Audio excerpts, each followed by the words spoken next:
Ready when you are. Yep. Before the first pitch, there is silence. Then it begins. Row by row, the seats fill. Footsteps become faces.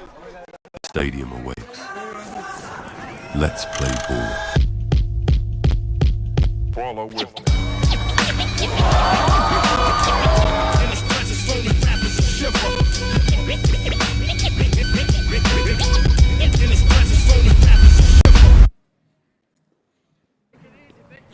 Good evening and welcome to Rotterdam. We're in the Netherlands where things are heating up on a chilly night as Euro Baseball 2025 continues. And this should be no exception to the rule as we feature the matchup between Great Britain and Croatia. Sorry for the delays in getting started for our anticipated 6 o'clock first pitch has now been moved back to 7, but we're on schedule for that.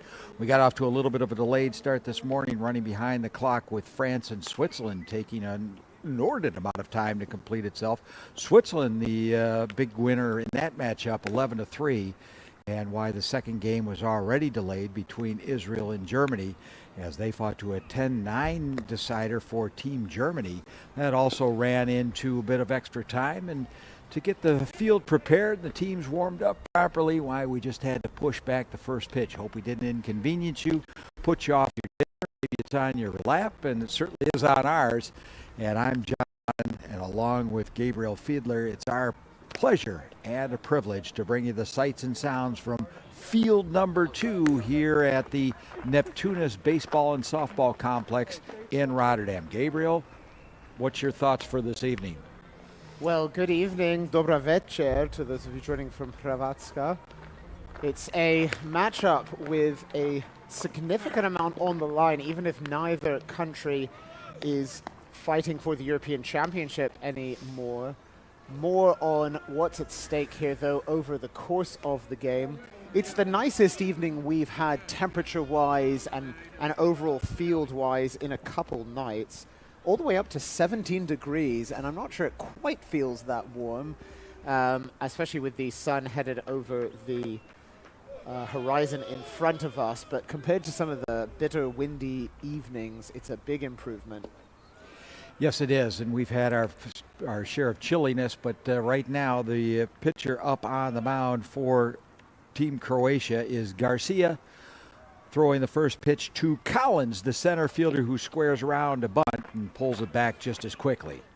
Collins has been one of the tournament's hotter hitters, and the bunt sign here almost certainly a gambit to gain him a bit of an advantage, if that's possible.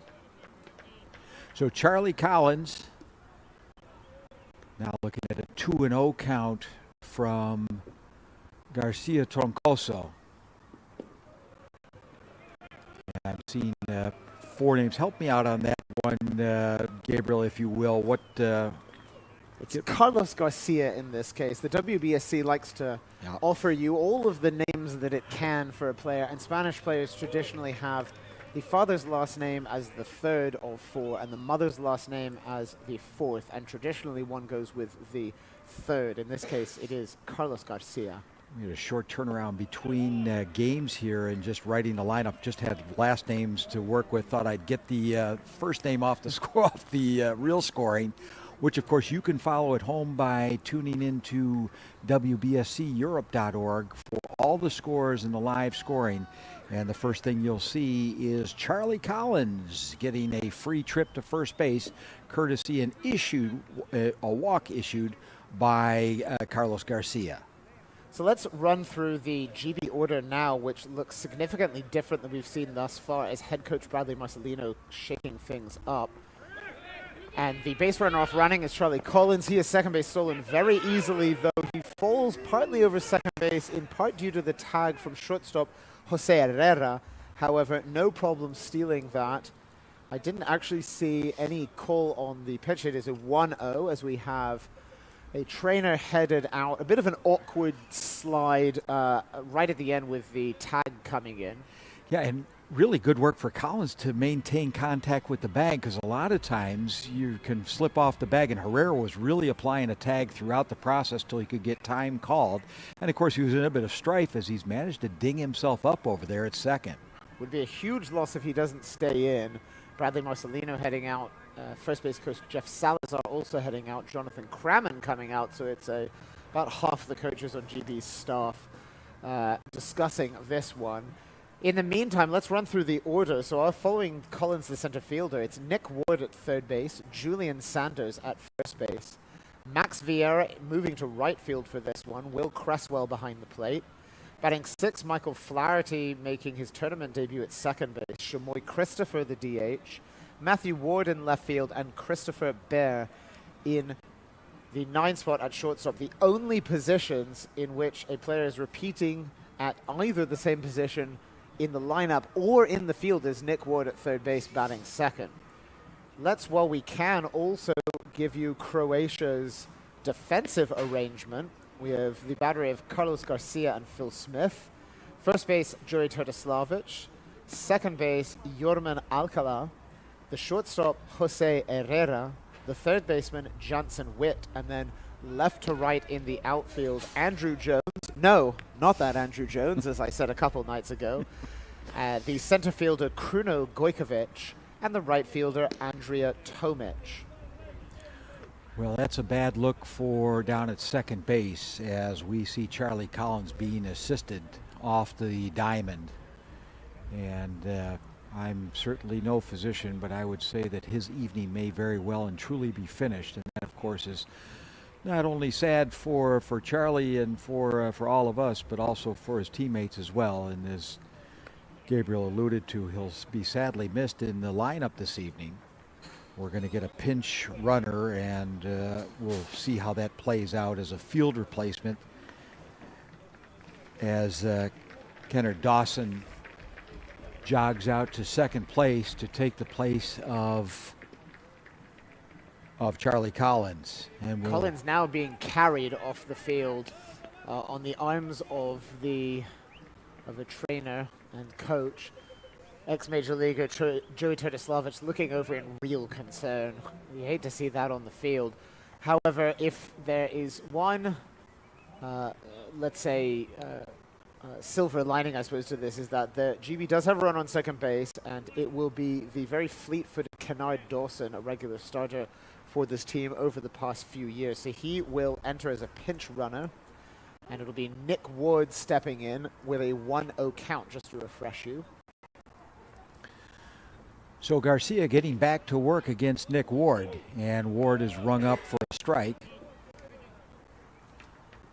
Ward has the ability to change a game with a swing, perhaps more so than just about any player in this tournament. Despite his diminutive size, he has plus power as this pitch bounces in front of the plate. Dawson not interested. In this tournament, he's 5 for 17, but those 5 hits, 3 doubles and a home run. He has only 1 single in 5 hits. So he's slugging .647, but he can also get on base. Only 2 strikeouts in 20 plate appearances, 2 walks and a hit by pitch, so 400 on base percentage. Yeah, having a very good tournament so far for GB.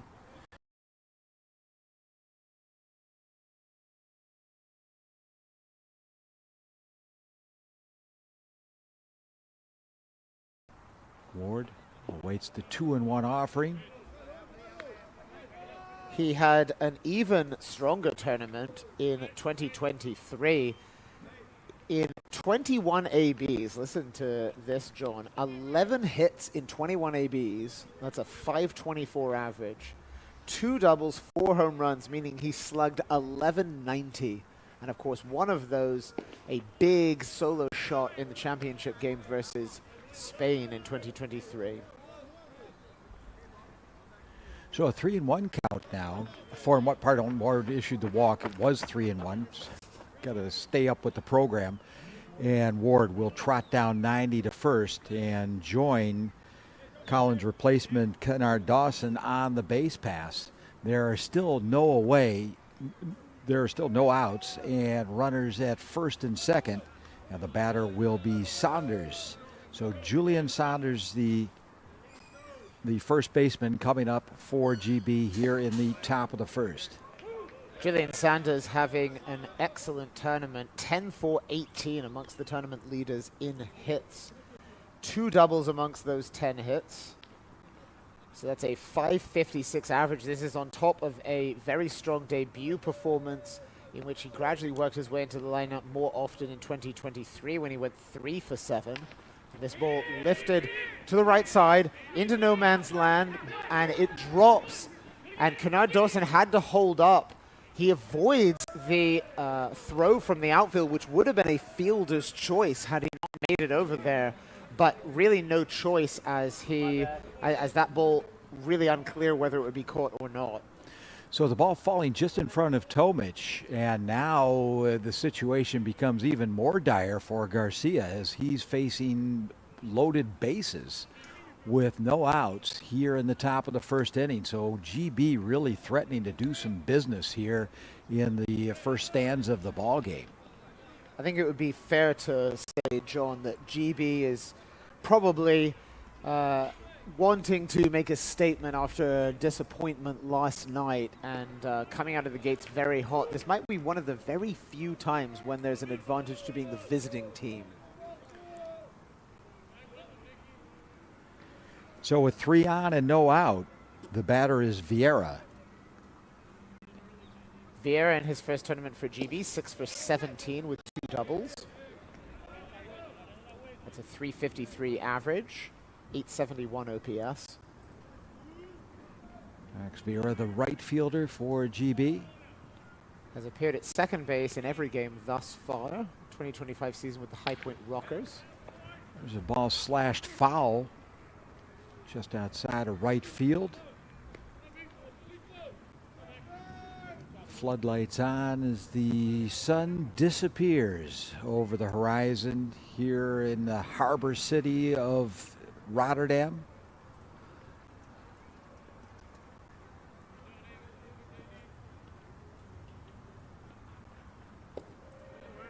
Ball down low.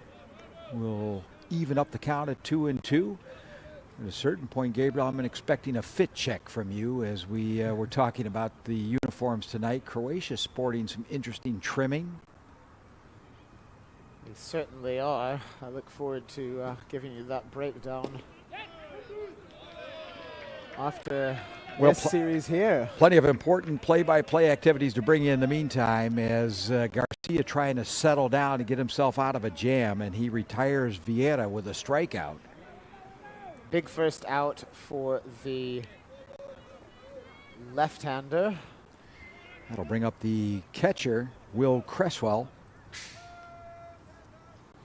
Cresswell, drafted by the Blue Jays this year out of Washington State, made a brief debut with Dunedin in the Florida Complex, Single A League, Florida State League, I should say. First pitch strike to Cresswell.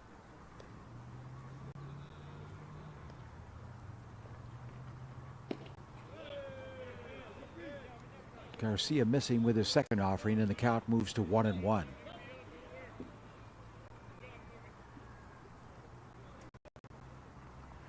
Cresswell born in Tacoma, Washington.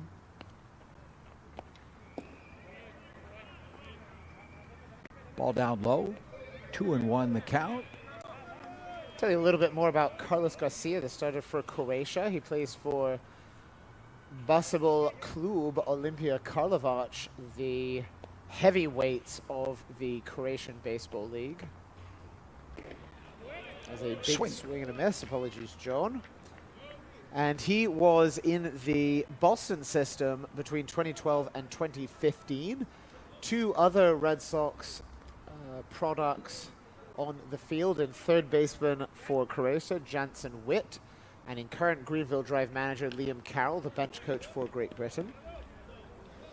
Posted some very solid numbers as the ball is fouled off there. And advanced only to Rookie League, despite the fact over 4 seasons had a 3.42 ERA. Improved the further he went up the minors, though, rather than actually the numbers getting worse. There's a ball popped up, and it will be out of play, falling just between our position and the first aid tent. I've been worried all week that some poor soul would pop out of the first aid tent just in time to get beamed by a baseball. Still a 2-2 count to Cresswell.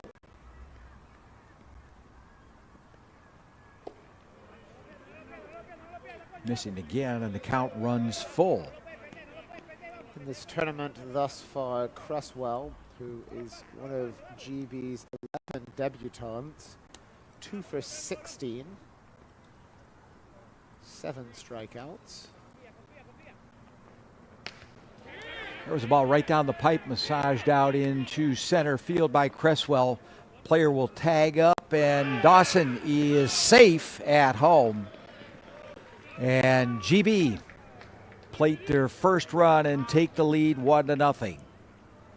That was a line drive, more or less to dead center field. The center fielder Gojkovic handled it easily, threw hard. It was a strike just in front of home plate, right where the catcher would like it. Unfortunately, he was dealing with the plus speed 80 grade on the 20 to 80 scouting scale, which basically just means A++, and no chance, and yet still pretty close play at the plate. Yeah, he had the advantage. The only advantage he had going for him in that matchup was he had the downhill run coming towards home plate. That's very true. But was not enough to pick off Kennard Dawson down at the dish. So remaining on base with Cresswell now aboard, or pardon, with Saunders and Vieira still on the base path, is and now with these second baseman up, Flaherty.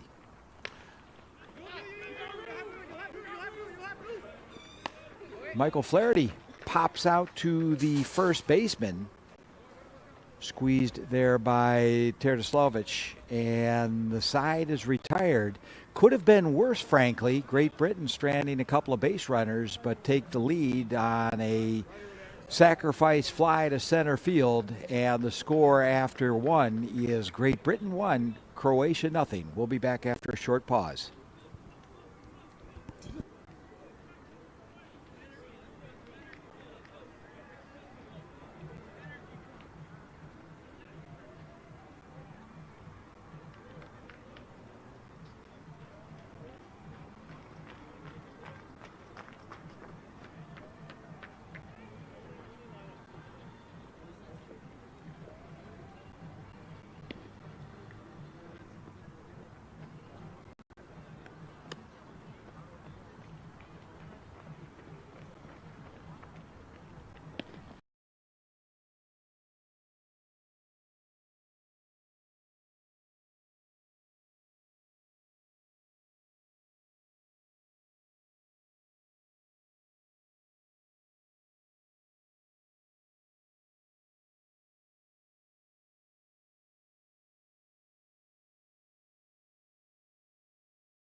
welcome back as we get our first look at the Croatian batting order, and leading off the second baseman, Alcala.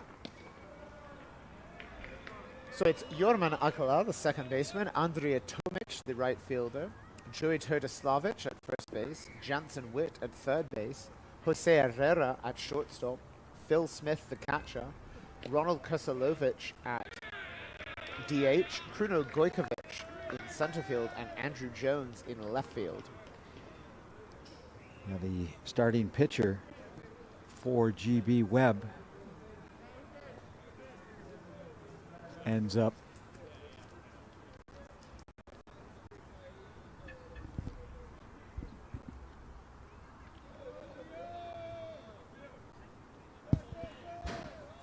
as Alcala is hit by pitch and boards first base.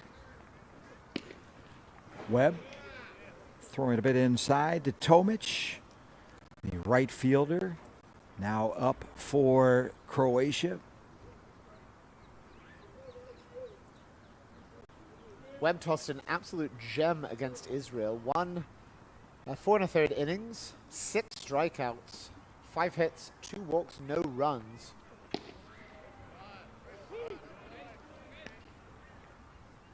Strike thrown to Andrija Tomic. Also listed on the roster as a catcher. I'm afraid that is a typo Is it? from the wonderful Milan Vandenberg, and I think it's one of 2 mistakes he made out of about 200 players, so we'll allow him that one. We found a second. Tomic is the, in any case, the first out here in the bottom of the first, as he is thrown out at first base, allowing Alcala to scamper over to second. So Croatia with a runner in scoring position now, looking to even things up.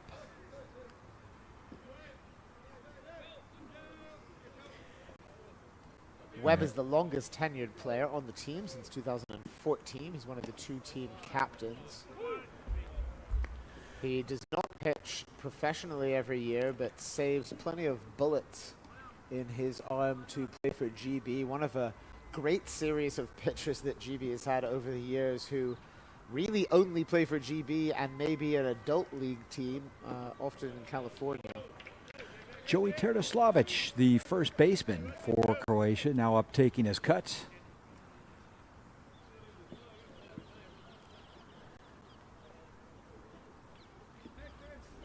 Former Braves prospect, had 3 years in the majors with the Braves. Big addition to this Croatian club.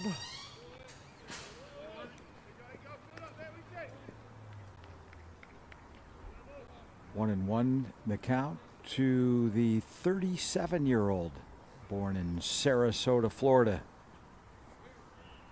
4 for 16 with 2 doubles in the tournament, but he's walked 7 times in 23 plate appearances for a .478 on base percentage. That's what a few years in the big leagues will do for you. Yeah. Brings a lot of experience into that Croatian lineup. Now looking at a 3-1 count with Alcala down at second base. And 1 away.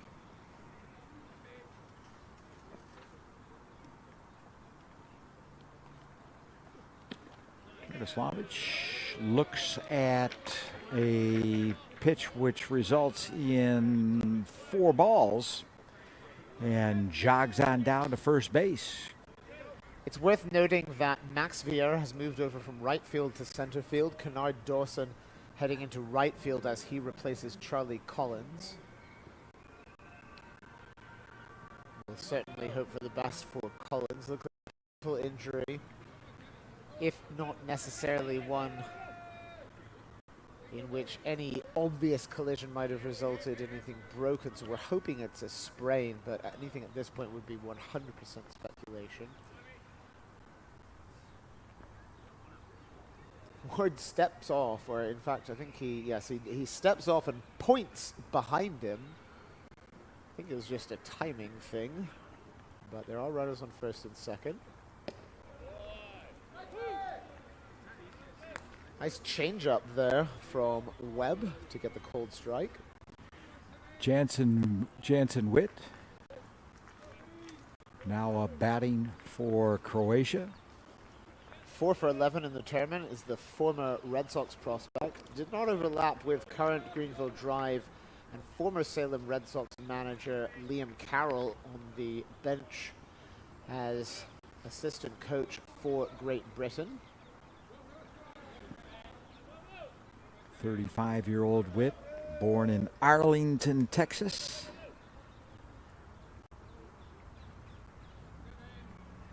Has also traveled a better part of the globe courtesy his baseball bat and glove. Played some ball in the land of the rising sun, Japan. Witt this year, though, moving over to Europe, plays for Sokol Hluboka with teammates with Martin Chervenka, I believe it is, on the Czech Republic roster. It was his first season playing in Europe after playing in Japan. Witt puts the ball in play into left center field, taken there by the center fielder. Now Vieira. Thanks for the assist. First chance to call the change in the defense for GB. Now that is the second out of the inning as Witt is retired by an F8. That will bring up Herrera to bat for Croatia here in the bottom of the first. Jose Herrera, long-term shortstop for Olimpia Karlovac. I was speaking with Croatian manager Luke Sala before the game, and he said that Herrera and multiple other of the players who have become nationalized Croatians work night shift in a carbon fiber factory. How is that for preparation for a European Championship? He said they often work from either 6 p.m. or 11 p.m. overnight, then come to practice the following day. Sometimes to play baseball requires tremendous sacrifices, and that is true for Croatia, a country which receives a little funding for the government, for which the team noted that it is very fortunate, but not nearly enough to fully run the national team, let alone a multi-tier national league and Little League. Front and center still in your picture is Alcala looking for Herrera to try to move him around the base pass, albeit with 2 outs.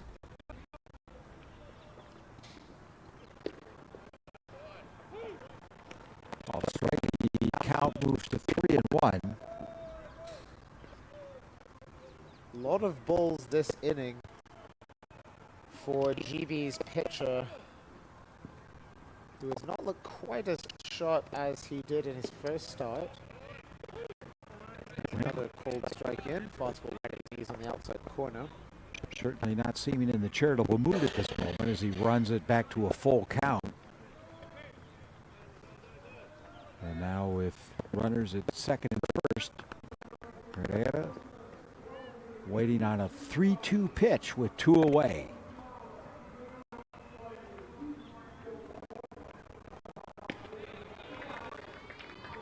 Well, the old commentator Jinx got him again, as I was just talking about not feeling too charitable, and yet he issues a walk to Herrera, who now represents the third piece in a of low bases, and that will bring Smith to the plate. Herrera says Vala, which is thank you in Croatian. And trots on down, a base runner on board, on base, on balls. That was a bit too much of a mouthful. I'm going to try that phrasing again. Got it out in the end. Yeah. But not the most eloquent I've ever been. So Phil Smith, another long-time player in the Croatian league. And Something I found out on the broadcast last night. We share something in common, Phil Smith and I. We share several things in common, in fact. Number one, he is a fellow Buckeye from the state of Ohio. And number two, he started his college education at the same place I graduated from, Kent State University. So a fellow Golden Flash, although he only stuck around for a year before transferring to get a little bit more playing time. If memory serves, I believe Western Kentucky. Don't think We'll get back to you on that one. that in my notes, though at What one a- point I did look that up a few years ago. But a Kent, Ohio native, attended Theodore Roosevelt High School. And you want to talk about your nicknames? How about the Rough Riders, which would be It's very gotta be fitting? Rough Riders as swing and a miss on 0-2. Very nice pitch from Webb, who recovers there and gets out of the inning, leaving the bases loaded. So rough ride for Phil Smith in his first at bat, and he is the final out in the bottom of the first inning. As we head to the second, it's Great Britain 1 and Croatia nothing. That was a great transition.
So welcome back as we embark on the second inning, top of the second, and up to bat for Great Britain is Christopher. Chamoy Christopher, the DH, has not played quite as much this tournament as he did in 2023, testament to the depth built by head coach Bradley Marcelino, but was demonstrated his power in 2023 and 2021. Last time out with a pair of big home runs, and this one belted down the right field side on 1-1, though it looks like it's going to go foul. And it does indeed. So only 0 for 3 in this tournament. He's a DH catcher for this team. Sioux Falls Canaries player through 2024, and you can often see that bright blue bag with yellow letters when he's around. There's a ball gloved in right field. Taken there by Tovich. As you will know, John and I hardly ever get crossed up. We're good for about 2 a game, I'd say, normally. And we're, as you well know by now, as you will have heard both of our voices together or separately many times, no doubt. On field 2, we have an obstructive view to right field. I have the field side seat. I wasn't quite sure if John would be able to see that ball land, but of course we both were able to, and therefore we both made the call. So sorry about that, John. No trouble whatsoever.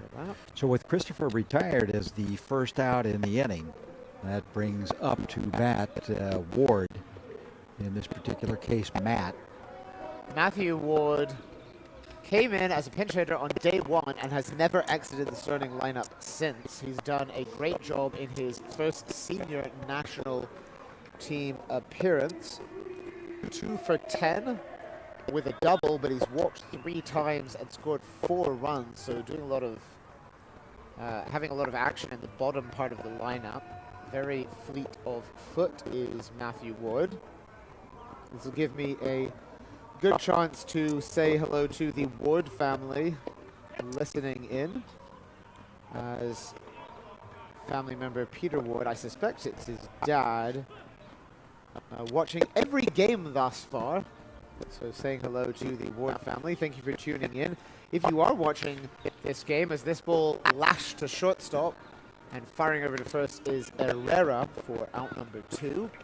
If you are watching this game, get in contact with me on Twitter at Extra Innings UK, or on Facebook Messenger, Gabriel Fiddler. Tell me where you're tuning in from, and John and I would love to hear about where in the world you are and what your connection to these teams is, I should say.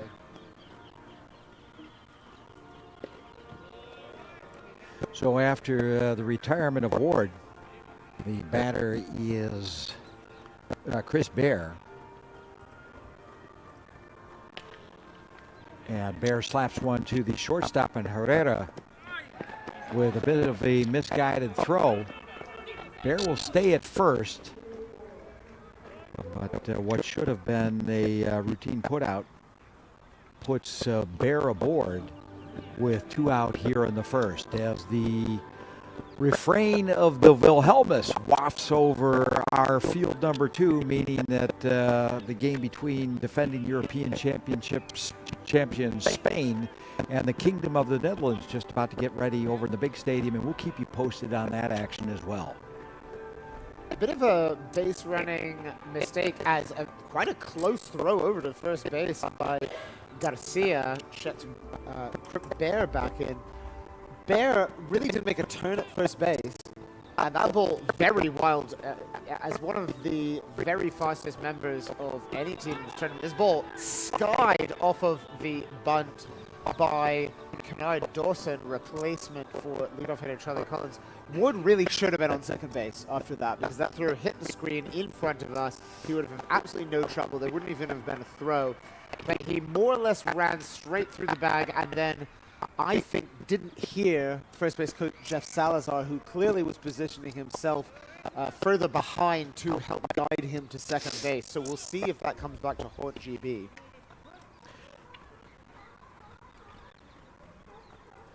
So Dawson up now, who of course came on to replace Charlie Collins back in the first after Collins injured himself sliding into second base. Dawson bunted a ball up, which Garcia was unable to make a play on, but he's very lucky to still be up at bat for Team Great Britain. Dawson looks up a pitch about chest high. In the 2023 years, he hit 350. In 2021, hit 381. He has plenty of gap power, and if he gets it in, can run for a very long time. So 333 average in his 15 games entering today for GB over the last 3 Euros. It's nice to be able to pull a guy off your bench who has a career 333 average, 444 slugging, and can step into a leadoff spot with the speed of a leadoff hitter. So a 3-1 count now to Dawson. Garcia checks the runner at first and throws one into the netting, and now Mr. Bear will take second base. Thank you very kindly. Dawson will head to first, so the wild pitch, as it were, erased by the walk. I always thought it was a little unfair, as someone who loved putting things in the stats column, that if you steal second base but the batter happens to draw the walk, then you get the stolen base taken away. That is, of course, fair play. So 2 outs, GB has 2 runners on. The lead runner is Chris Bear. At first base is Kennard Dawson. Brings up Nick Wood, who walked his first time up. Wood, an enormous season this year for the Lancaster Stormers in the Atlantic League, considered by MLB to be one of its partner league, which means it's independent, has to organize itself, but it will test rule changes and work closely with MLB. More on his stats in a moment as he takes a fastball on the knees but outside for ball 1. 105 games for Lancaster, if you will. There is no ranking system for independent leagues, but if there were, this would be the highest level of independent league baseball. Lots of great indie ball played, but no doubt the Atlantic League is now the best. In 105 games, 329 average, a total of 53 extra base hits as Jeff Salazar, first base coach, ducks out of the 2-0 pitch. 53 extra base hits in 105 games, with 20 of those home runs. That's a fantastic season by Wood. It's a good season in any league.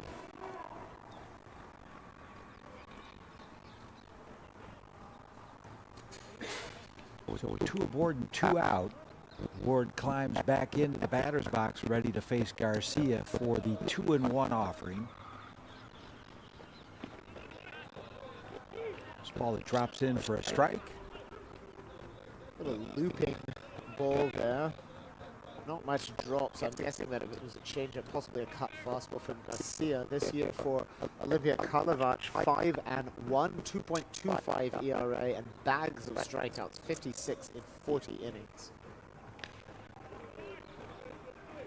There's a ball swatted foul, and the count will remain 2-2.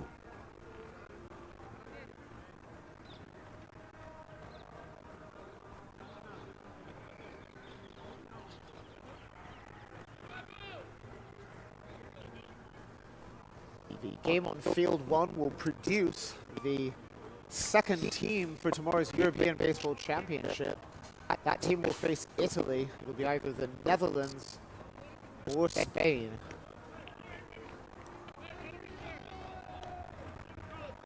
As the count runs full to Ward. Get you caught up on the action so far between innings. For now, all eyes on the battle between Garcia and Ward. Full count, 2 on, 2 out, and there's a ball lifted into right field. And taken there by Tomic to retire the side. So GB leave a couple of runners stranded on base as we go to the bottom of the second. Great Britain 1, Croatia nothing. And just to wrap up the day's activities from both field 2 and 1. Things got started out here very early in the morning, and at 10 o'clock, Jamie Flynn on the call as France and Switzerland took over 3 hours to come to an 11-3 decision in favor of Switzerland. So France exiting with no wins in the tournament. And the second game up in the main stadium was between Sweden and Austria.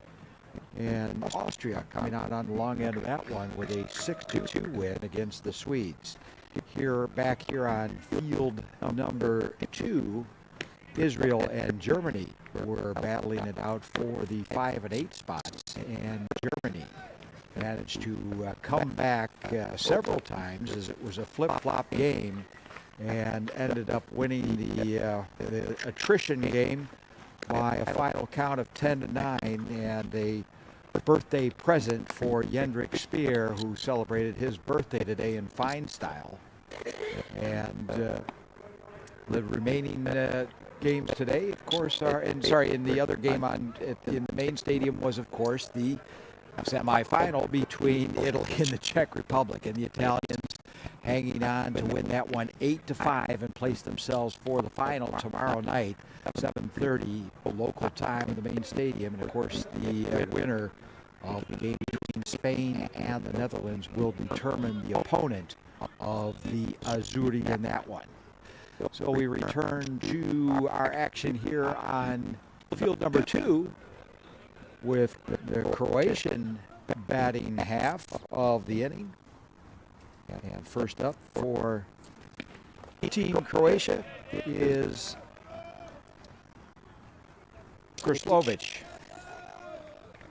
So we have Ronald Krislovic, Kruno Gojkovic, and Andrew Jones up this inning, 7-8-9. And this ball hit deep down the left field line. Nick Ward making a throw from the very far point of the infield dirt across to first base, where it is caught a bit off the line by GB's first baseman. Sanders, and I wonder if he got him on the tag or on the base. Yeah, He did get him on the tag. It was a really nice play to wrap that up by Julian Sanders, who's been playing right field thus far, though he is naturally a first baseman. and presence of mind not to apply the tag and make sure he got the put out at first. And with first out recorded of the inning, we get our first look at Gojkovic in the batter's box for Croatia. Center fielder for Hrvatska thus far in the tournament. Plenty of damage out of the 8 holes. He takes a 2-0 fastball high for 3-0. Fourth for 16, but with 2 doubles, 4 walks, and a hit by pitch. So 375 slugging, 429 on base percentage. 3 consecutive tournaments he's now appeared in as he bounces the ball in front of the plate. And foul. In his last tournament, 2023, hit 364, improving from an 059 average before that. So this is now his 18th game for Croatia. Good hustle, legging that one down to first, but on a chilly night like tonight, I wouldn't even mind running the bases a couple of times. The temperature is dropping rapidly. I said it was 17 at the first pitch. It, I suspect, is 3 or 4 degrees cooler now. At least. Gojkovic climbing back into the batter's box to take another ball from Webb, and that makes 4 total, and he'll get a free trip down to first base, all expenses paid. So Vala from Gojkovic, as he is the 3rd walk. That pitch missed. Dead middle center of the zone by, I'm going to say, about an inch. It was just a little high. Call correct. And we've seen the great umpiring here. The home plate umpire today is Sweden's Jason Lillebo. Jones lifts a ball that the catcher wants to make a play on and does behind the plate. So Andrew Jones, just that one with EW, is the second out of the frame. The other umpires at first base, Stefan Baroque, second base, Edwin Luisa, and third base, Petter Dehan. Our scorekeepers are Stephanie Winkler, Micah Holtkamp-Dijkstra, and Stefan Slinger. So we return to the top of the order with Alcala up now to bat for Croatia. The left fielder got on in the first inning, being hit by a pitch.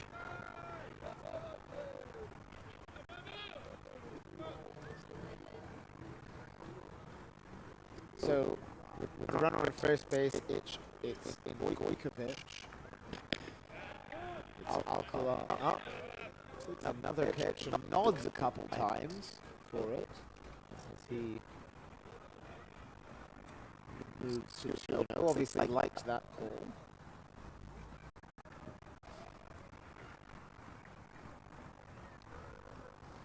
Two 2-0 delivery. Webb ready. Fires one in. And not to the liking of anybody there around home plate. Webb here really very close to the strike zone. He's got balls. I realize this is a 70 on strike. That's wildness implied by the plate. Rounded the entire time. There's a strike, emphatically signaled by home plate umpire. So maybe a case of just adjusting to the slight differences in each umpire's zone. A veteran like Webb, who's pitched for GB for 11 years, will hopefully be able to do that. He's one of the players in the home straight part of the plate that does not play in a national league or in a highly competitive professional or semi-professional league. He pitches adult league baseball. So full count here as he appears in Kruno Gojkovic at first base. GB up 1-0 in the bottom of the second inning.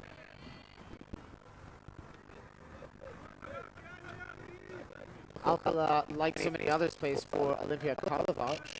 He hit a whopping 437, 15 doubles in 30 games, one run per game exactly, and fouls one off to the right-hand side. With a full count and 2 away, the runner was going. Fighting off the pitch.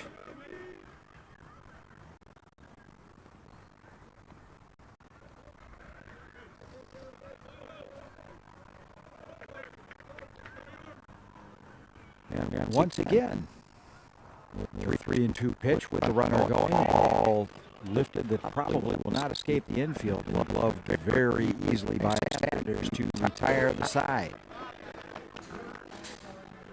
We've played 2, and Great Britain, the only team that actually played a run so far. They lead 1-0. You're watching the European Baseball Championship 2025 from Rotterdam. We'll be right back.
Welcome back to European Baseball Championship after we have Croatia and GB here.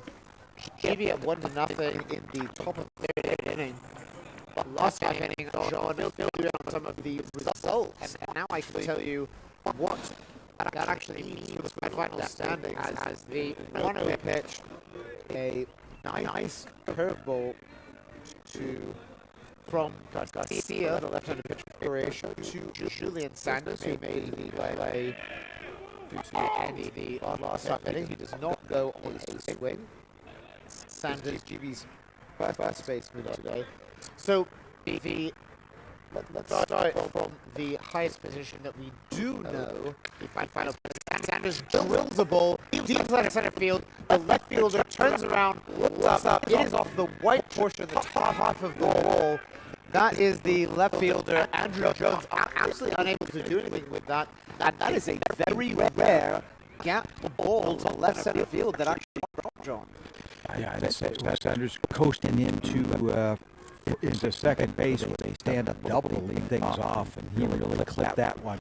We've been remarking in the previous game, Gabriel, about the lack of wind today, which we're, as commentators, very thankful for. It certainly is cooler, warmer than it has been. And we've seen the kind of swirling winds we've seen over the main stadium, and it's keeping at least the temperatures a little bit more bearable without the wind. But it also makes the flight of the baseball more predictable, but it's not giving anybody any sort of advantage. Swing and a miss by Max Vieira, now the center fielder, having started in field. And something that we remarked on the first few days here on Field 2, which Jordan got to see once he pulled the game over here, just how much the winds prevented any balls getting out on, let's say, the left two-thirds of the outfield. In other words, everywhere except down the right field line. And we've not really seen very many balls that carried true at all in this stadium. In the upper stadium, balls being blown back to the infield, so very gusty winds on both fields if we get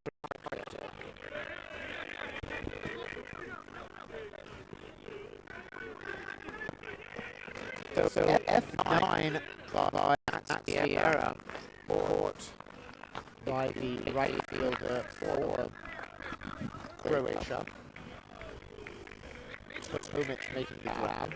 The hit by Sanders, his 12th of the tournament. For a while, he was leading the tournament in hits.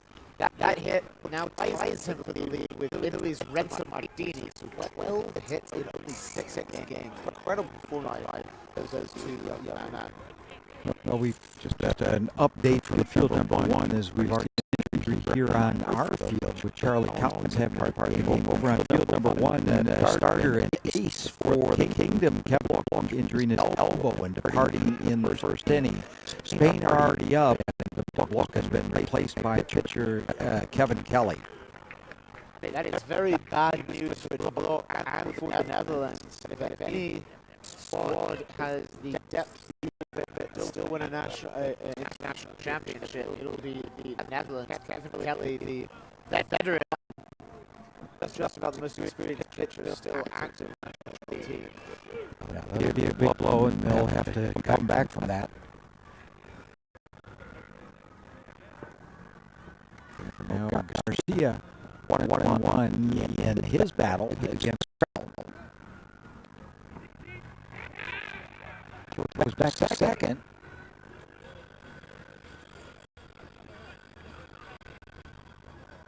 Sanders back in though.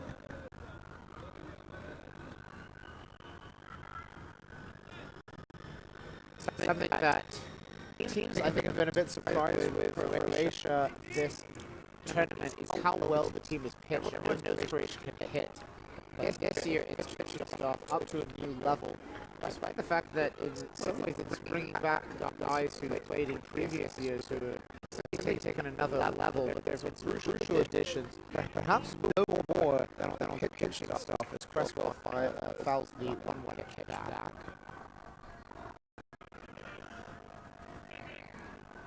So 1-2 now to the catcher rather, as takes a big cut. Yeah, 1-2 off and go down swinging. Second hit of the day for Garcia. In that case, he just simply blew that ball by the Blue Jays catcher. The new coaching staff for Croatia, some very familiar names. Luke Salas, the manager, he was in the minor league system for Texas at Pepperdine University alum. And bringing with him three other Pepperdine connections. Chase Darno, the former MLB player with five different teams between 2011 and 18. Goes 1-1-0 on my clarity. 2-0 on the outside corner. Also bringing in Vence and Rodriguez, the former MLB infielder. 18 games with the Red Sox and Detroit in 1995. Then became the head coach of Pepperdine Baylor University of Texas. So the big-time NCAA coach is Rodriguez as his bench coach.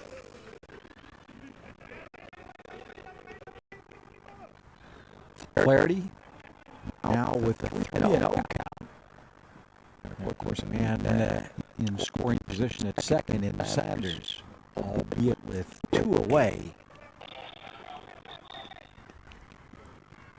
Garcia throws right down the pipe, and the count moves to 3-1.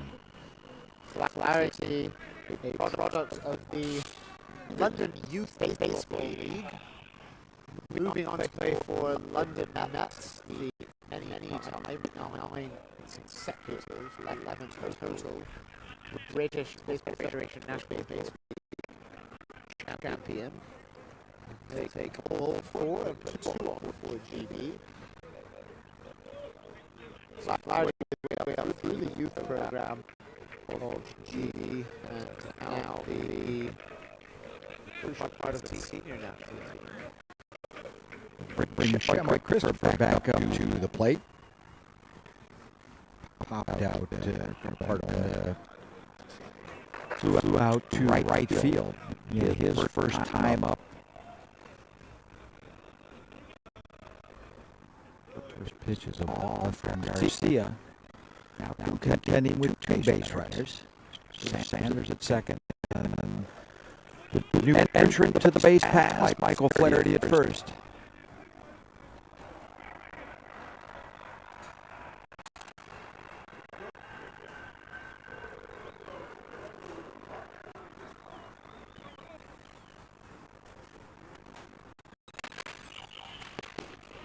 Nice slider for a cold strike 1 by Garcia, who showing Christopher.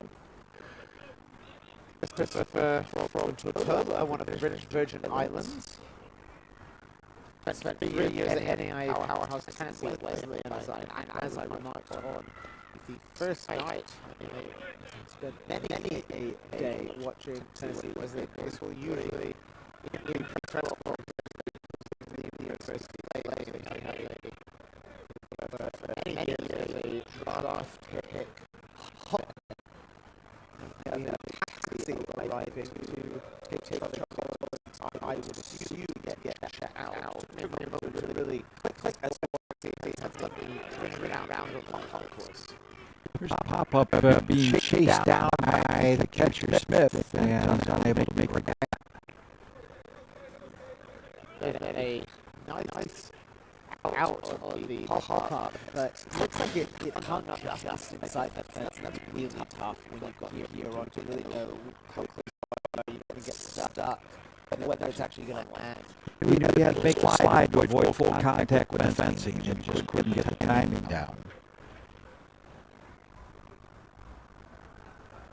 So Christopher survives, and is now looking at a 2-2 count.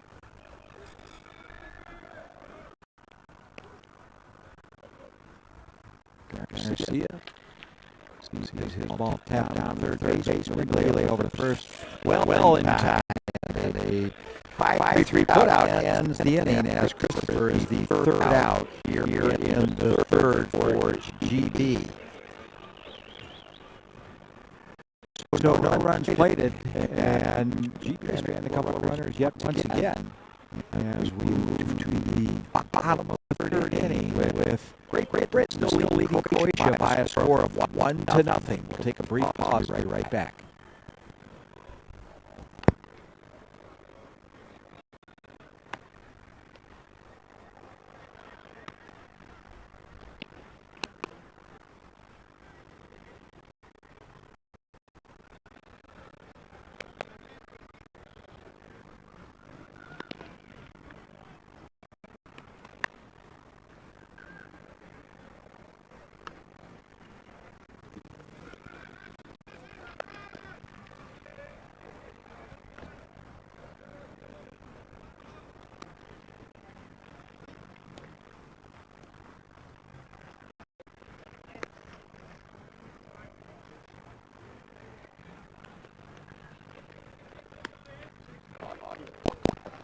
bring you back a moment early here in Rotterdam at Neptunus Stadion, field to Croatia, another tight one, to give you a bit of an update on where things stand in the European Baseball Championship. Currently, Spain and the Netherlands on the first field, fighting for a spot in the final, and they chance to win a title. Spain has a very early 1-0 lead. It's only the bottom of the first inning there, given they had an injury delay.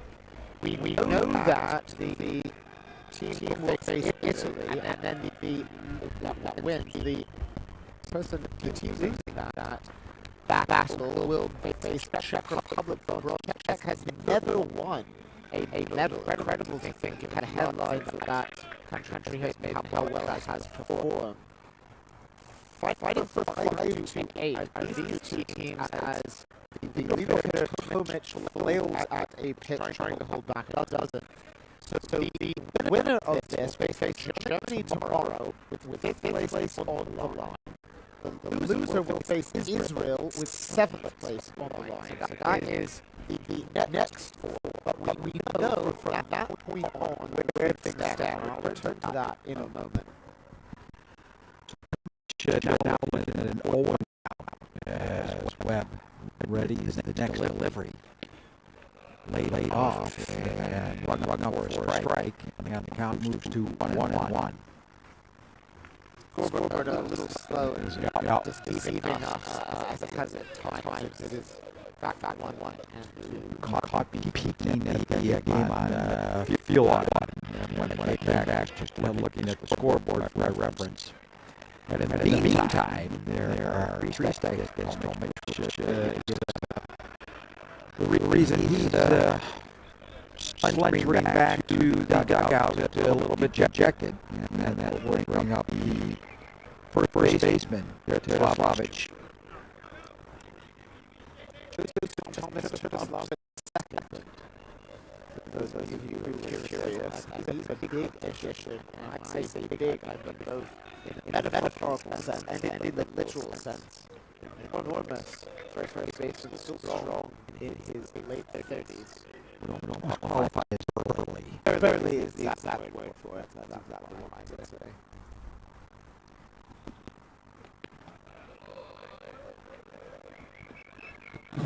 He's facing the GB pitcher Webb.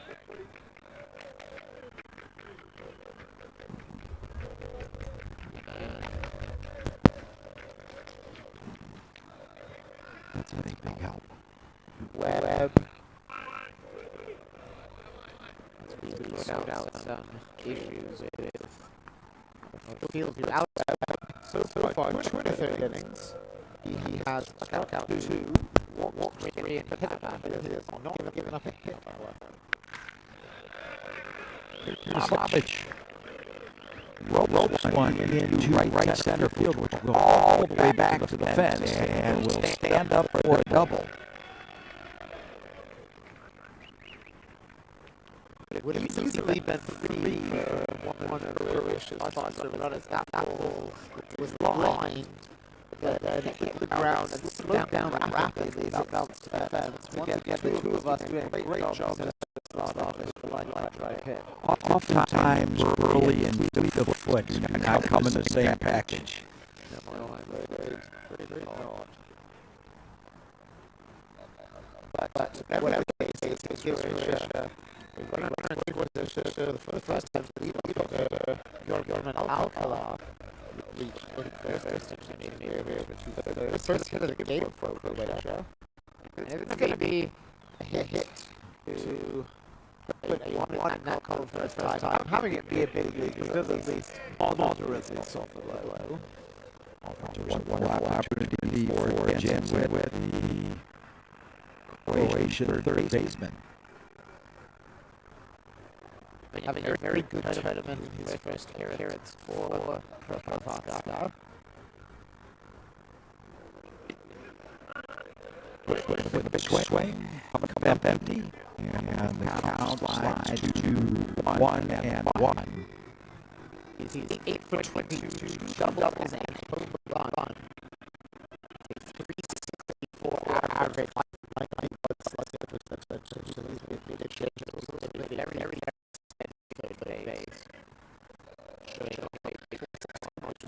He's the Red Sox.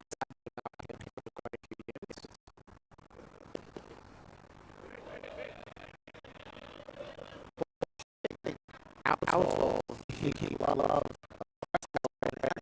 Bounce out of the glove and hit the knee. Of course, having that would be about as painful as me chucking a bullet from 2 feet away that we are.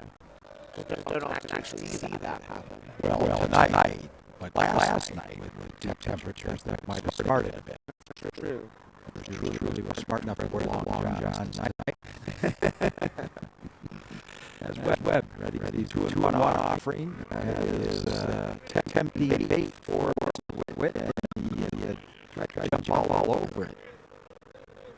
You opted for the warm clothes. I opted for an homage to the fact that I knew the two Red Sox people on the field, and I wore a tie, which is a painting by the great Norman Rockwell. Red Sox dugout, Ted Williams, not that I believe it's Miller Huggins. I have that picture hanging in my hallway back yesterday. It's an absolute classic of baseball, but also Americana, also of the sense of what it's like to be a sports journalist. The picture kind of takes it. Have a look at it on Norman Rockwell. There's a ball lifted into the left field, which I do not believe will stay fair. In fact, bounces off the fencing down the third base line. Croatia with another rats and run on base every inning against Webb. At the same time, Webb just looked very calm and confident out there. He's been around the block a few times for GB.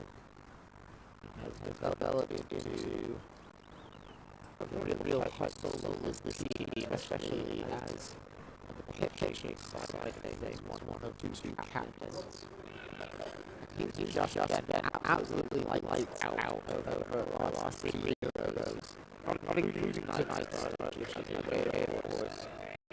22 innings, 25 Ks, but only 13 hits, batting hitting 171 in European competition.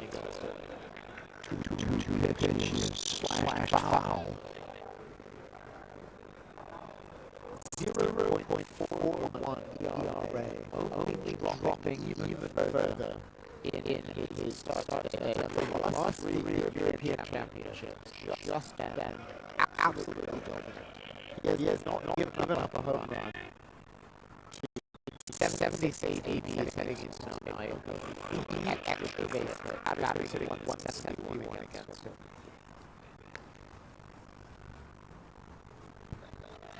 So Cal moves to a full count at 3-2. This is a very good opportunity. They're going to slop it down at second base and only one away.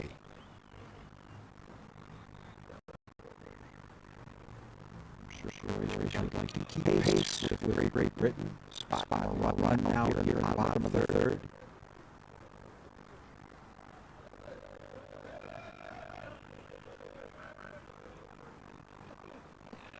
West gets one off the dish. And that is ball number 4. So Will join here to stop on the base path. And then we'll bring up the shortstop.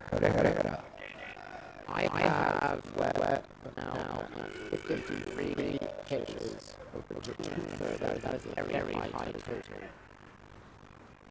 And while he should have signs of slowing down, it also simply means that he may not be able to go very long. We visit here Connor Brooks, who is the international scout for the KBO Kia Tigers. He was brought into the program by the former head coach for GB, predecessor for Rad Marcelino, joining the staff in 2021. Former teammate of Drew Spencer at Dartmouth in New Hampshire. and sister live in New Hampshire, and a few things like baseball in New England with every person, young or old, cheering on the same team. Something about being sort of giant peninsula land sticking in Canada, which means that one major baseball team, we got one option, and it's fun to be a Red Sox fan in New England. Old Red Sox connection, as I highlighted here, but was also talking about the levels as well. You think too biased. What a pitch. Missing, and the count will move to 2-0. So after Rook's coming out saying, how do you do? This is the ball with Webb. One warming in the GB when he's in the bullpen.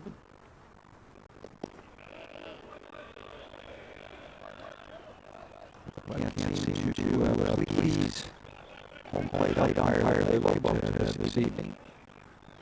3-0 the count.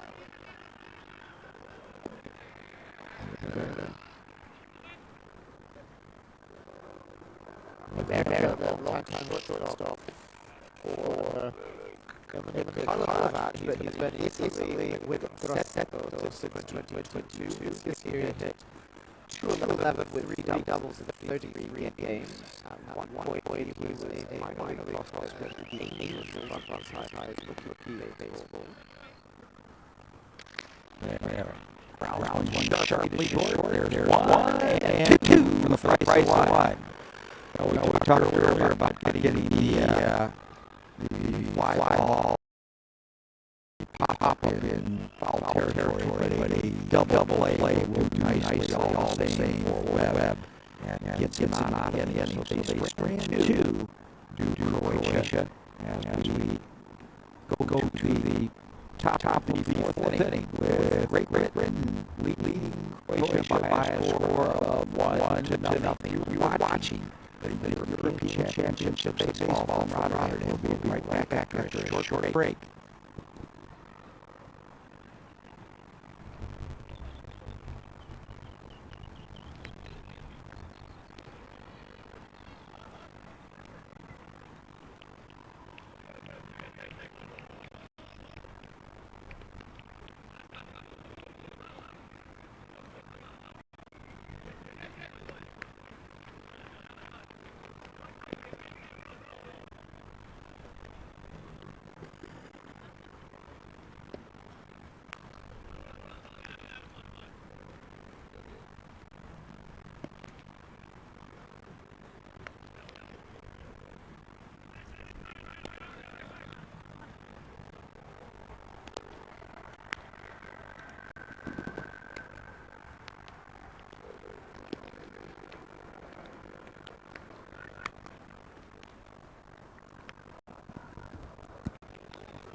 Continuing my breakdown of all the standings in Eurobaseball 2025, we now know everything from ninth place down. So I'll wrap up a couple of those for you as the rolls in.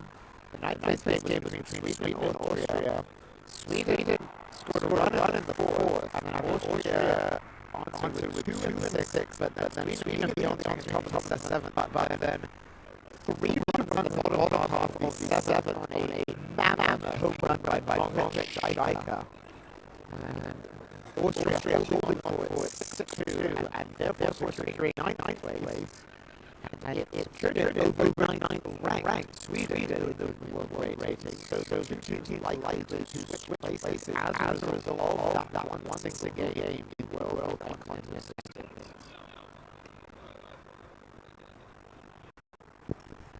First pitch, second pitch rather is a slow ball.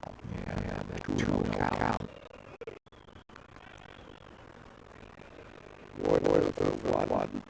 Game got shortstop. As you really tell the current feed, having a little problem with the cam. taking left center by the left fielder. As Tomic coming over to make play. And entire Ward is first out. And with the focus there, it can give me an opportunity to talk about the Reds as wearing the glossy red tops. You can see the red and white check on the sleeves of Croatia. If you look closer, you might be able to tell, depending on how big your screen is, that the belt of the Croatian, as well as the stripe down leg, all the red and white check on is the Croatian flag. So rather than getting pinstripes or a single color, really creative look there. I remember what it was done by Croatian uniform. So Bear, victim of the strikeout, as we move to return to the top of the order for Team GB with Dawson up attack. Dawson, who has reached twice on Bardo, has reached once on base on balls to draw segmentation between the one and only plate appearance of Charlie Collins and the appearance of Dawson in the lineup. Infield jogging in on that last one. He had the expectation to also try that punch forward.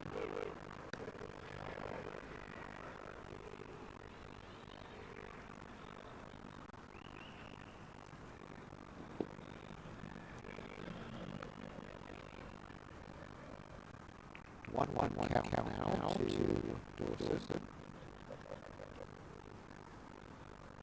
Dawson lifts one.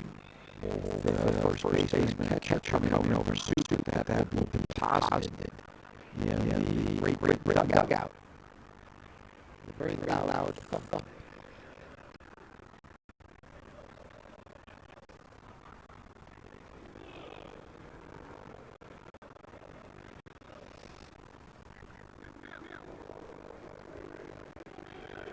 So Dawson climbing back into the batter's box. Count is 2-2. Garcia throws one by belt high. And the count moves to a full count of 3-2.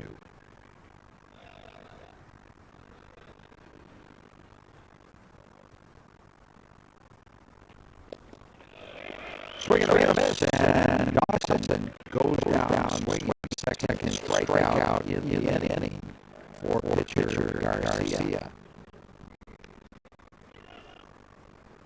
And thus ended the inning. So three down for the great batsman as we move to the bottom of the fourth with Great Britain holding the slimmest margins and a score of 1-0.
bottom of the fourth inning. And Croatia represented in the batter's box by Smith. Phil Smith, Ron Kosovic, and Kosovic up to the next inning.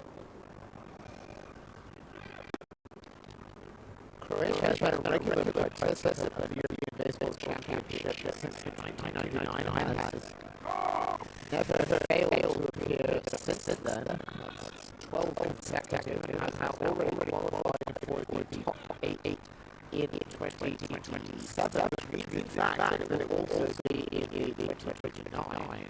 Top 8 cannot get relegated. So, really good job on this program. Now, Luke Salah is in charge.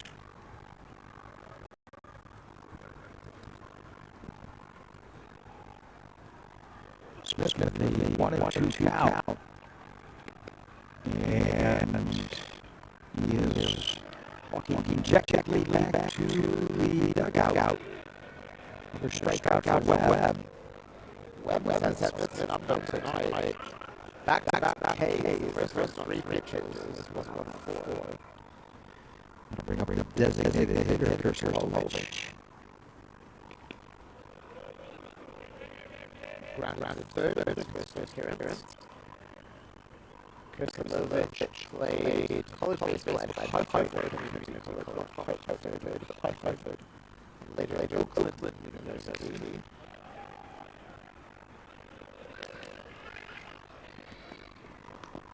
And that's popping out just inside fair territory to the third baseman, Ward, Nick Ward in this case.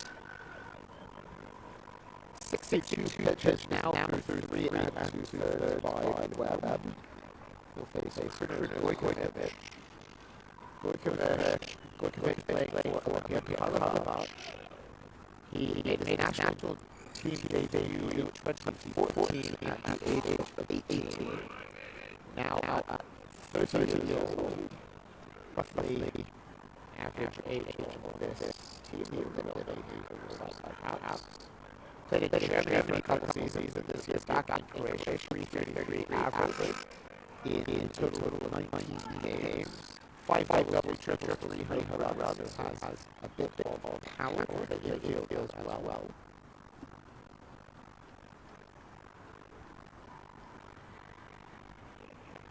Two was the count to the Croatian center fielder. Now move to 1-2. 2 away. Bases are empty. Krstovic. Belt high, called strike, and he is the third out of the inning. So Croatia go down order, moving along at a fairly fast clip as we head to the top of the 5th inning. Great Britain still holding on to that lead. My score 1-0. You're watching the European Baseball Championship from Rotterdam. We'll be right back in a moment.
Continuing with the look of your baseball standings.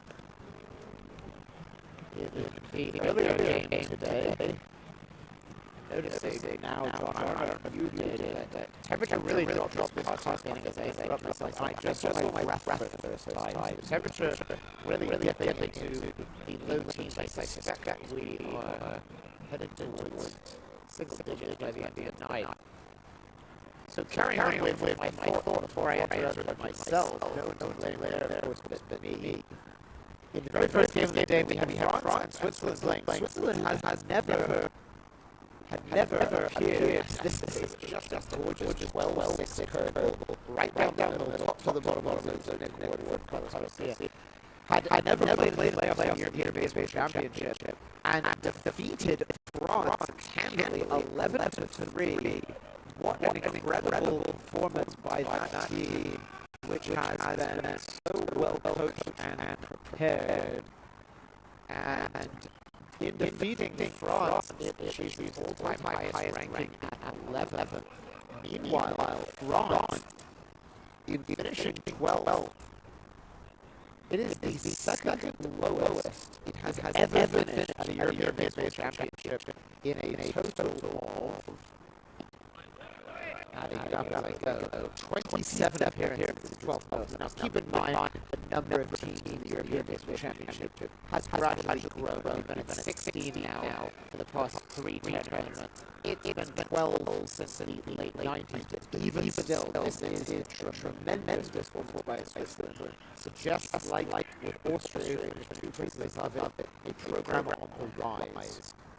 Full count now to Nick Ward.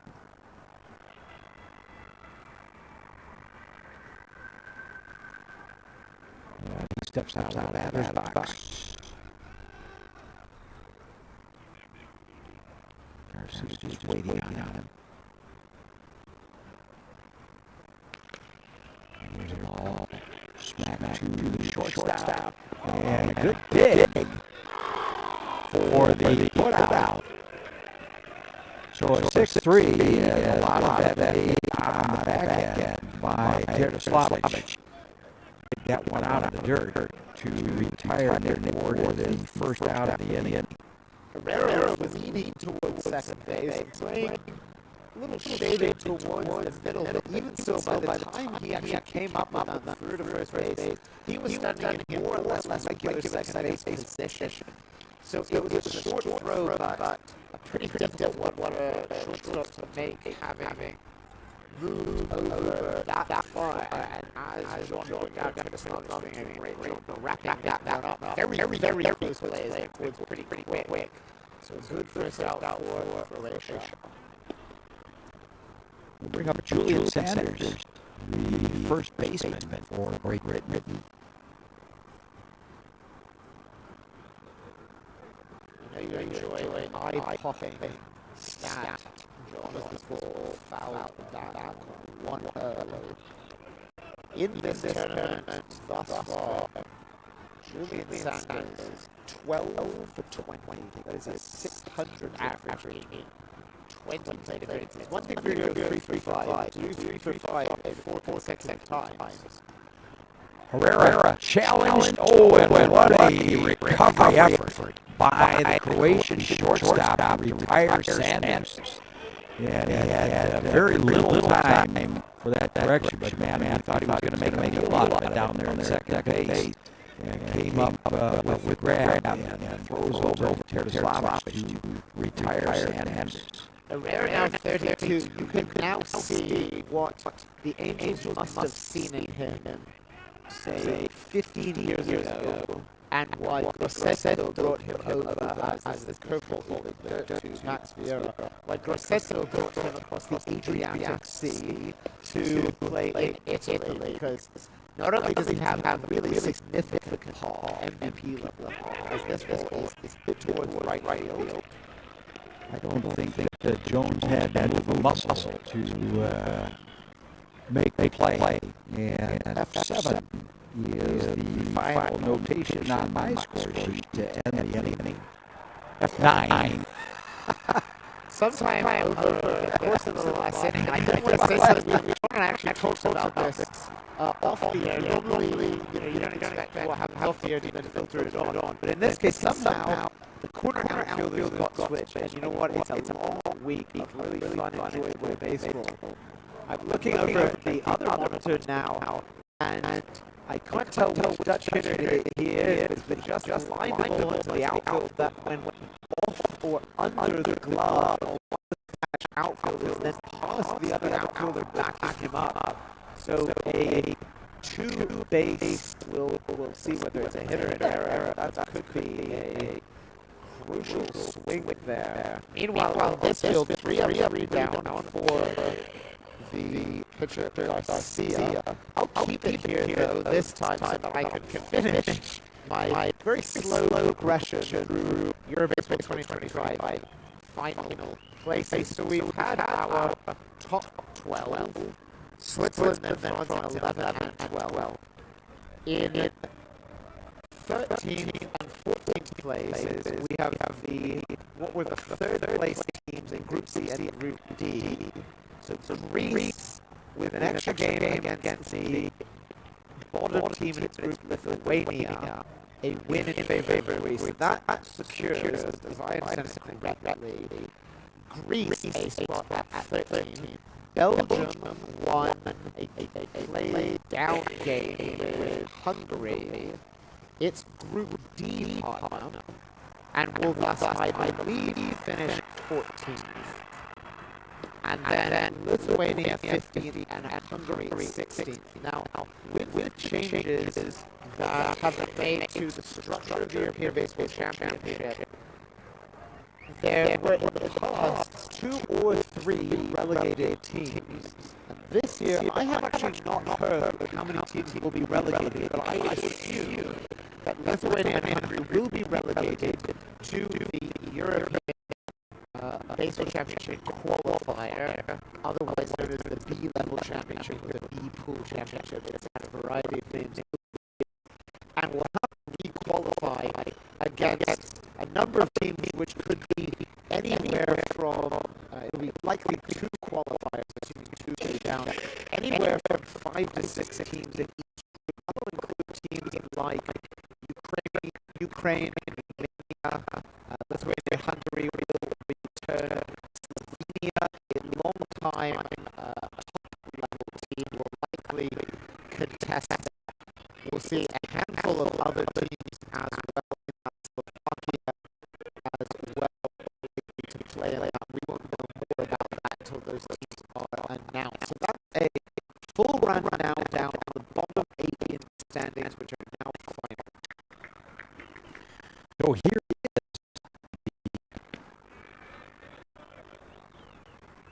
veteran left fielder for Croatia, Andrew Jones, native of Akron, Ohio,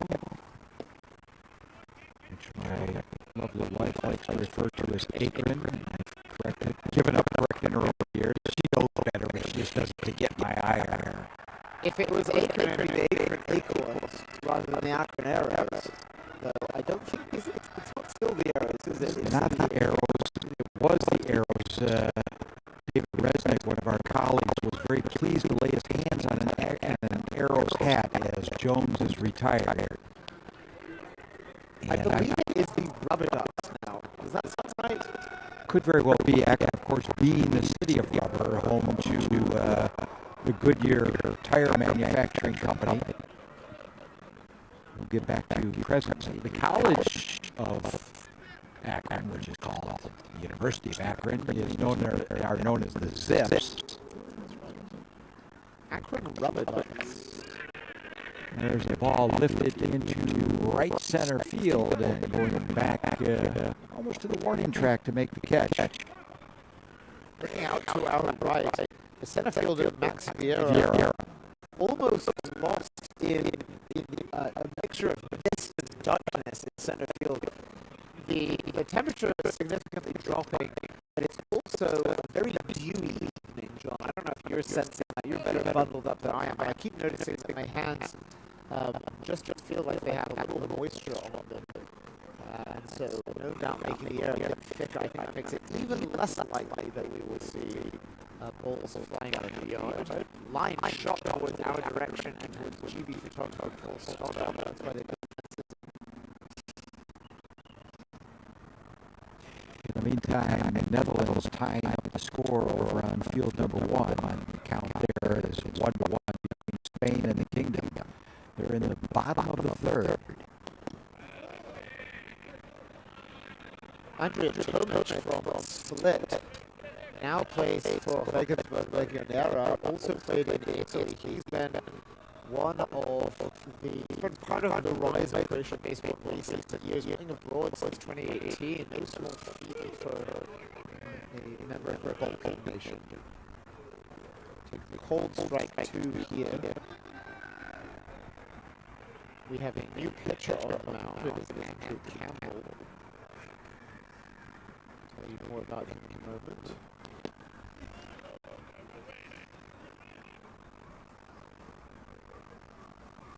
So 2-2 count now to Tomic. Big roar from the other field. So as we keep track of our own game, we might also take a peek over there. Ball low. Filling up the count against Tomic. Close the book on Alex Webb. 4 innings, only 1 hit. He had 4 walks and 4 Ks. Will foul off a game. So 7th pitch coming into Tomic. Andrew Campbell now in the game. He's had 2 short appearances previously. First against the Netherlands, 2 innings, he struck out 3, but he was sold for 3 runs on 3 hits. Swing and a miss at a foul outside right at the knees. So 1, 2, 3 for Campbell, who looked superb in relief. He had also appeared against the third innings with 2 Ks and gave up a run on 2 hits. So he wraps up a full inning here. It is 5, 1-2 nothing. Now, John, what can you tell us about what's happening in the main field on here at Neptunus Familiestadion? Well, of course, I was tempted to have a look over and see what was going on as we heard a big roar come from the Familiestadion. And Jonathan Scope hit a towering home run to put the Kingdom up. And in the bottom of the third, with the Netherlands still at bat, Jonathan Scope makes it a 2-1 lead for Netherlands against Spain. Winner of that going to the European Baseball Championship facing Italy. If it is in fact the Netherlands versus Italy, it will be a rematch of the last time the European Baseball Championship was in Rotterdam. John, as I'm sure you have been thinking about. Yeah, absolutely. Of course, those 2 teams have battled throughout the years for European supremacy, and really it's been refreshing that a number of other European countries have been able to push them to the limit, including Spain winning the championship back in '23 and throughout the years. But I remember seeing my first European championship back in 1986 as a summer school student here in this country, and it was often, more often than not, Netherlands and Italy fighting for European supremacy. And it's interesting. I said 86, of course, it was actually 1985 when I was studying for a summer course here in the Netherlands and went to Haarlem when the Haarlem Baseball Week was usurped by the European Championship, much as this year the World Port Tournament, which is the off and on tournament switching years between the Haarlem Baseball Week and when you have the Rotterdam World Port Tournament, has yielded this year for the European Championships. There was a brief pause when the World Port Tournament went off the air, as it were, and those who have organized, John and I, amongst the other this ball skied above the top of the infield. It will be Herrera taking that. That is a pop-up to shortstop. pitch before that, Cresswell gave just a gorgeous changeup, and there flies out. And so as I was saying, the organizers of the tournament, the Rotterdam Baseball Week, I think it may now be named, or at least that'll be the Rotterdam Baseball Foundation behind it, bringing back one of the great independent baseball events on the world stage. So many of you will have fond memories of the World Court Tournament and the Harlem Honkbalweek. Michael Flaherty serving in here, 0 for 1 with a walk. He is facing Carlos Garcia, who has now gone over 100 pitches. Might be the only pitcher I've actually watched personally hit over 100. But he's been really effective. 5 1/3 innings thus far. He's only allowed a total of 2 hits in those 5 1/3 to a hot-hitting GB lineup. But he is currently down 1-2-0. Ahead the count to Flaherty. As Flaherty fouls off the 1-2 offering from Garcia.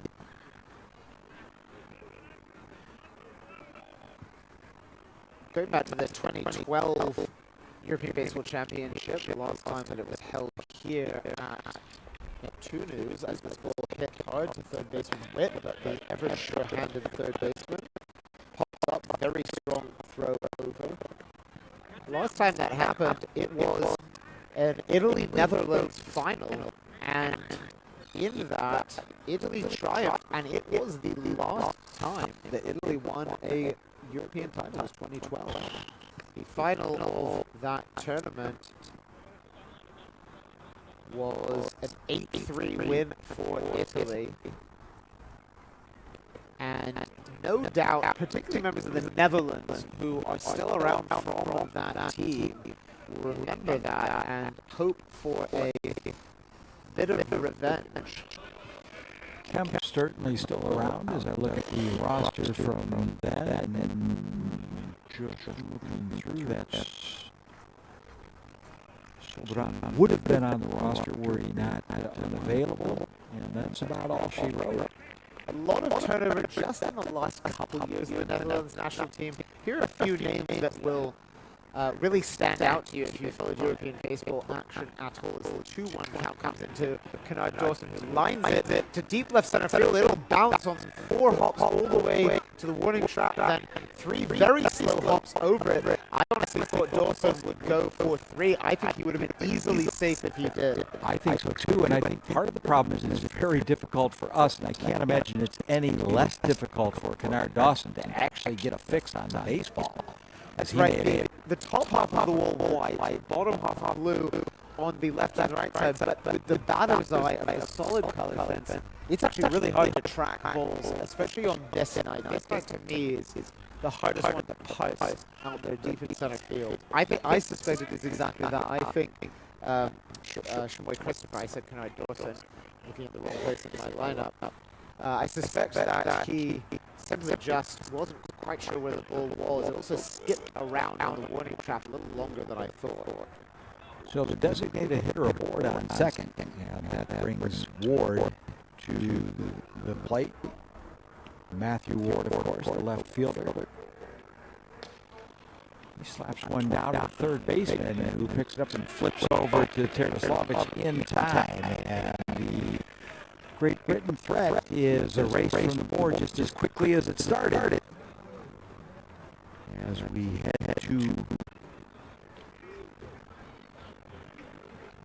the bottom of the 6th inning with the score 1-0.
So Terdaslovic fouls off the first pitch.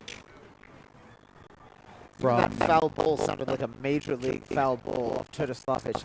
There are just certain guys, and it's not necessarily a major minor thing, but there are certain guys who, when that ball hits the ball, he flails that this was badly fooled from the pitch by Andrew Campbell. That it just sounds like the ball coming off the bat of a big leaguer. Andrew Campbell, 3 up, 3 down, 2 Ks. Very nice debut in this game last inning.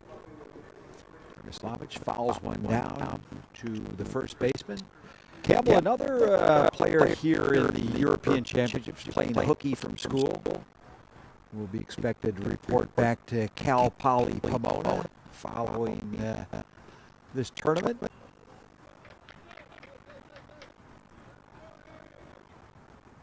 Are you going to remind the viewers as Terdaslovic chases what I think was a slider low in the zone and strikes out against Campbell. Campbell will remember that strikeout, I think, for a while. Not often as a D2 pitcher gets to strike out a big leaguer at any point in that big leaguer's career. Anyway, are you going to remind us what Cal Poly Pomona's mascot is? Because I have no idea. I'm drawing a complete blank. I was going to say the Broncos, but our cheat sheet producer, Michael Nebrecha, says Broncos. Well, here's a ball high into right field, taken there with ease. And the second out of the inning. First pitch swinging by Jansen Witt, and it's Kennard Dawson recording the out right field. Campbell just looking fantastic since coming in. Looks like a real gem for pitching coach Connor Brooks and head coach Bradley Marcelino.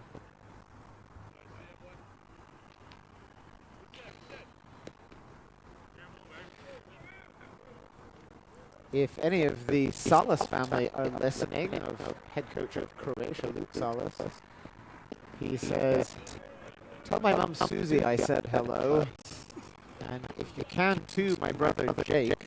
So passing along the greetings from Croatian head coach Luke Salas. Brings Jose Herrera into the batter's box for Croatia. Herrera, the Grosseto shortstop, but big-time player for about half a decade for Olympia Karlovac in the Croatian Baseball League. Takes a pitch outside. This year, Olympia Karlovac won the Croatian Championship, 16-6 record, one ahead of Nada Split, the first club founded in Croatian history. 1975, Nada became the first baseball team of Yugoslavia. 3-1 the count as Campbell sees his pitch fouled up over the backstop. It was not, however, the first bowl game in Croatia. That, of course, was in 1918 when a group of U.S. sailors on Port League introduced the game to the city of Split at the end of World War I. Well, that's certainly more innocuous behavior than some sailors during a port call. My grandfather in the U.S. Navy used to jokingly tell me and repeated to me by my dad, "I like a little port in every girl and a girl in every port." Now, fortunately, I don't think that was true. Herrera will receive a all-expenses-paid trip to first base, courtesy young Mr. Campbell. Very lonely existence out there, as no company on the base path. There are 2 out, and that will bring Smith up to the plate. That breaks a string of 9 consecutive batters set down by British pitchers. If Herrera is half Venezuelan, half Croatian, I believe that the correct phrase would be mucha vala, or thank you very much. One occasionally hears reference to Spanglish if one is an English speaker. I don't know if that becomes Cranish, Spoation. I'm not really sure. There's no very obvious way to combine those two languages. I believe that was goal 2. No, it was indeed called strike 1. The one time I don't wait for the umpire across the whole tournament. That'll teach you. Smith is struck out twice, as Herrera reminded that Andrew Campbell is still thinking about him and not happy to put him aboard, and wants to remind him he can take him off just as quickly as he put him on there. There's a ball slash foul.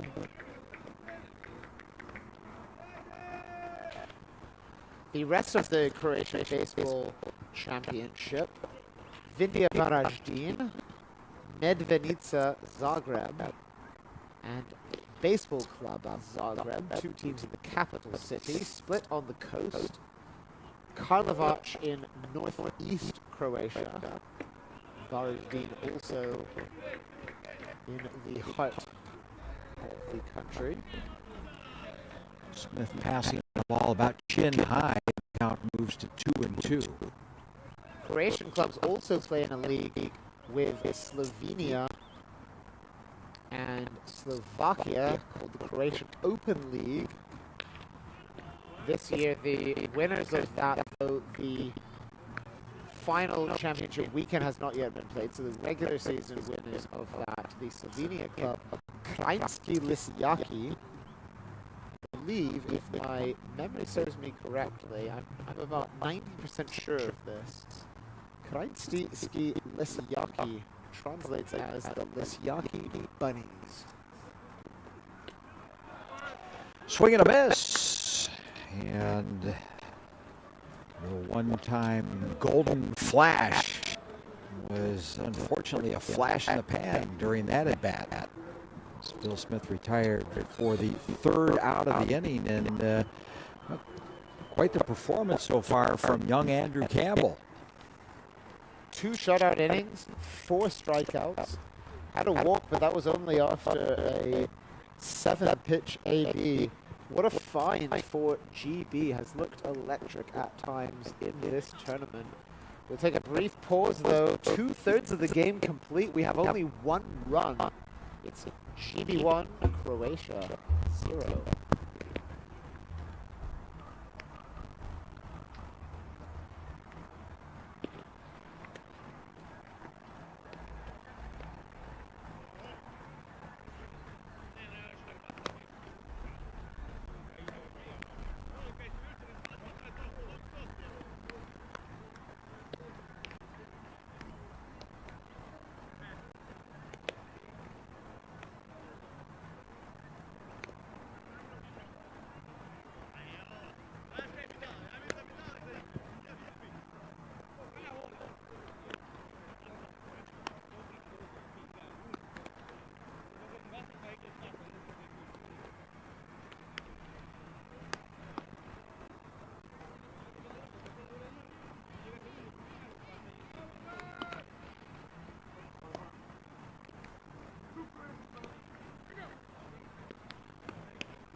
Welcome back to the top of the 7th inning. Apologies, John. I had seen you go over to get a cough drop, and I thought, well, he'll have time. I'm not going to take over his job and then saw the pause and I thought, well, I'll jump in. I'll be Johnny on the spot. Was just fumbling with the wrapper. Sorry about that. Chris Bear to lead things off, representing the bottom of the GB order. They're flashing bunt to start, and it's a cold strike, then followed by another ball and a cold strike. Over 2, reach base on an error. Herrera will have to make a long throw from the backhand and gets Chris Bear in time. Another great play from the shortstop for Croatia. Herrera's throws have not always been on the mark, but he covers so much ground that it's easy to forget that he's often throwing from a position where many other infielders wouldn't have actually got a hold of the ball, and therefore harder to make a really balanced throw. And indeed handy to be throwing to a veteran like Terdislavic. Very true. Making a good grab over at first base as we return to the top of the order, and Kennard Dawson now batting for Great Britain. Walk and a strikeout in this game. He also flashes bunt. Witt was playing way back at third base.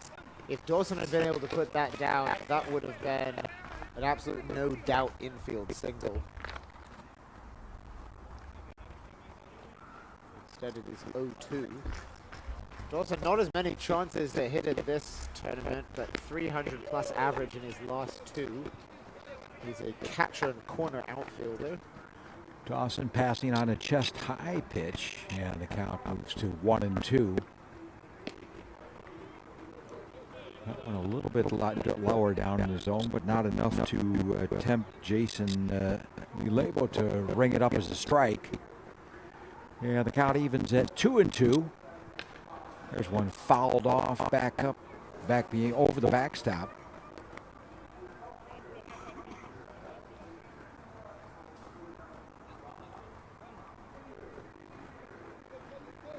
Moving to the bottom of the 5th over on field number 1. Netherlands still leading Spain by a score of 2-1.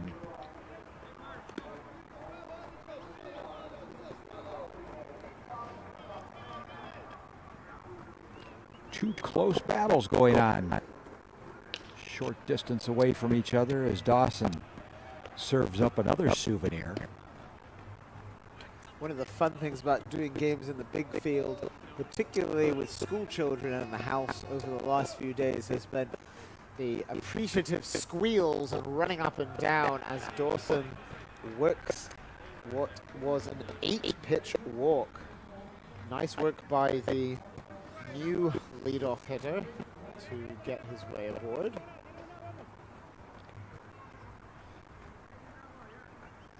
And will be closely watched on the base path as Nick Ward waits a conclave on the mound. And perhaps the outing for Garcia. I think that this may be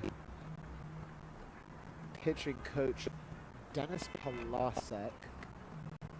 We haven't actually been given titles of anyone except Luke Salas, but it's, I don't, from here, and it's a little bit difficult to check admittedly, I'm pretty sure it's not Luke Salas. It does not look like him. And I only had a chance to briefly meet Chase Darnaud, Steve Rodriguez, but there's also a bit of an unusual one in Croatia. It has a pitcher slash, if you will, bullpen coach in Asher Vashevsky, former first-round draft pick by Toronto in 2010, played in MLB between 2015 and 21. At one point, really considered a very good prospect. And so, although that is not Vashevsky walking out there, it is. There are several coaches occupying multiple roles for Croatia. Really talented staff.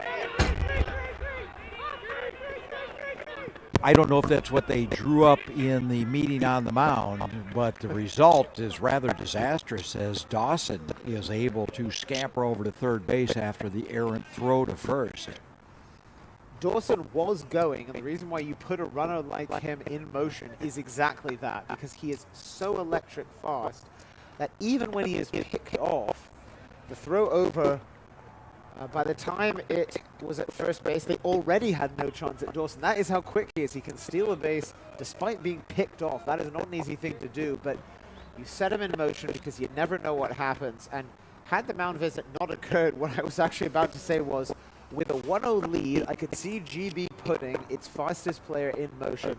Now sets it up for Nick Ward, its most productive hitter over the last 2 European Championships, to potentially do damage without even having to get a hit.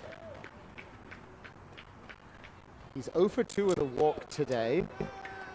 Still having a strong tournament overall, not quite at the standard of last time, but he has a game-changing power and is also very quick. There's a ball missing to even the count at 1-1. Something worth noting is that at the end of last inning through 6 complete, having worked deep in all but a couple innings, Garcia had for 112 pitches. He's now up to 126 pitches. Ball line down the left field line, but out of the park. He has got to be feeling tired, especially as he has been under threat in all but the 4th and 5th innings. He did settle down for a while, but the last inning gave up a long double to Shamoy Christopher that dribbled to the wall.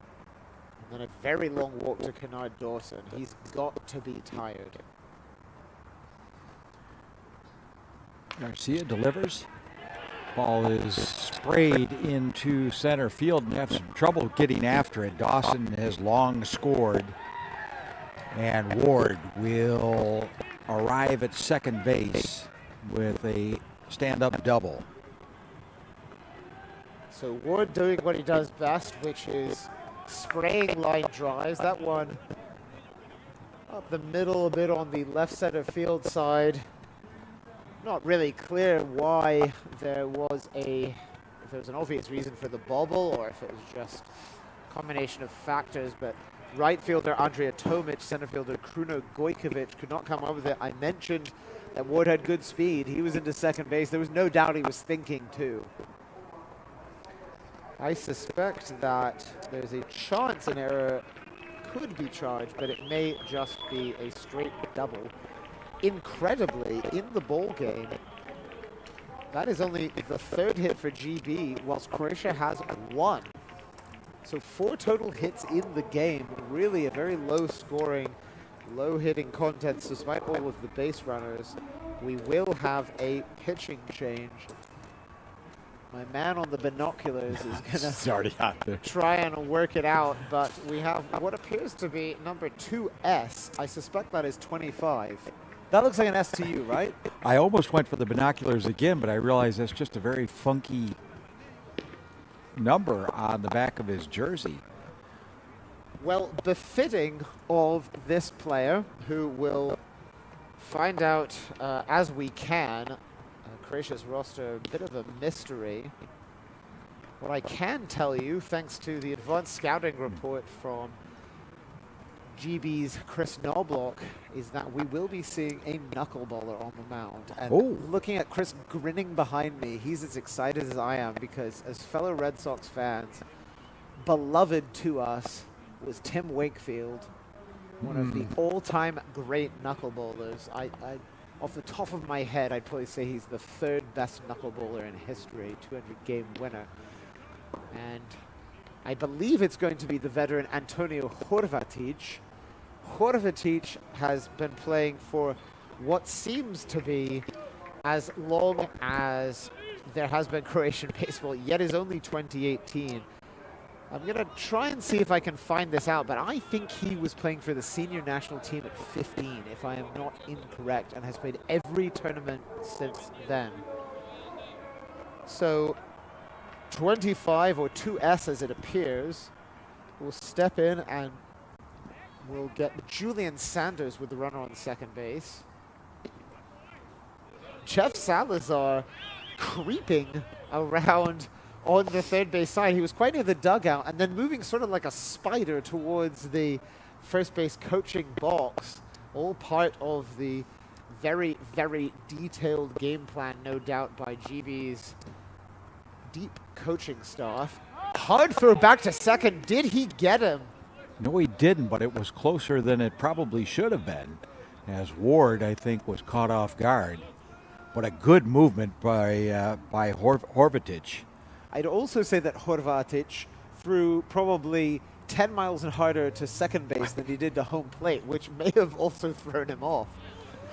What looked like a curveball there to me, dropped a little bit, I believe, missed. Do you have it at 1-1 or is it 0-1 for you? 1-1. Yeah, okay. I thought that we'd already seen a cold strike to Julian Sanders. 12 hits tied for the tournament lead. A hit here would bring in 2 and give him the lead. Once more Salazar creeping around on the third base box. I don't know if anyone else can see that and is enjoying it, but I love an active base coach, and Salazar just a great addition to this team. There's a ball shot out into right field. If it stays fair, it's going to be big trouble. Ward home, already drinking a cup of tea in the dugout, as Saunders motors into second base for a stand-up double. Once again, a ball hit that takes a few bounces before it makes its way into the corner, and I thought that's a triple because Sanders runs very, very well. He had not slowed yet towards second base, and fielders did not have it. When the throw came in, he was already well on second and resting. Really conservative baseball running there, but with a 3-0 lead now, no reason to run one's way into an out with 1 down. 1-0 the count. Horvatic checks the runner at second and delivers a pitch which is missing again, and the count runs to 2-0. So the 2 runs scored credited to Garcia. We will close the book on him in a moment as Max Vieira takes what looked like a straight fastball right at the knees, but must have just missed outside. Impossible to tell, of course, when one is down to the right or left. The movement laterally, and that ball is a ball 4. So Carlos Garcia, 6 1/3 innings, 4 hits, 3 runs, 5 walks, 4 strikeouts. He threw nigh on 130 pitches, really did a great job for Croatia, and just ran out of steam in the end.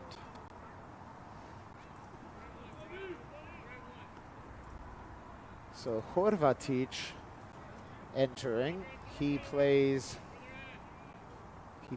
his trade for Olimpija Karlovac, who is a homegrown ball player from the northeastern city in Croatia. Hit .450 this year as an infielder. He used to be the longtime shortstop for Croatia before Jose Herrera took over. And another really nice throw to second. And I thought for a moment he might have gotten him. What a move from the, well, burly, to use the word we've settled on for Tomislavic, burly pitcher. That's a very, very quick move. Yeah, he moves well for a big man. As Julian Sanders gets the same warning as Ward got before him. Now Horvatic paying full attention to Cresswell. And gets ahead in the count 0-2. Horvatic in this one also appeared against Belgium, earning the win in relief. 2 innings, 2 walks, 2 Ks, only 1 hit. Also played against the Netherlands, 1 run on 3 hits and a walk in an inning. So he has an ERA of 3, but here has allowed a 2-run double and a walk. Now 1-2 to the catcher Cresswell.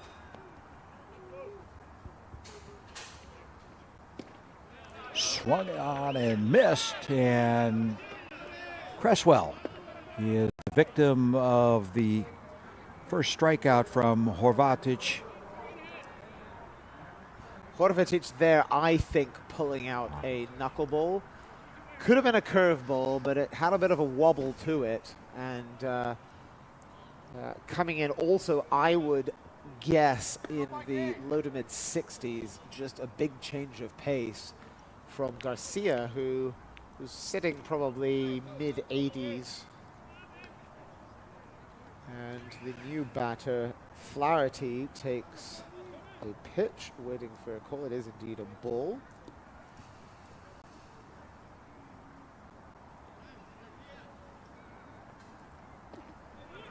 Second pitch missing also, and the count moves to 2-0.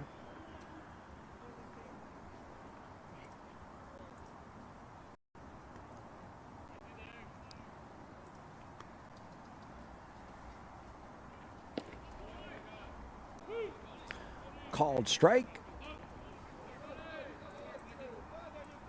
Flaherty wrapped up a 4-year career at Middle Georgia State University, and after,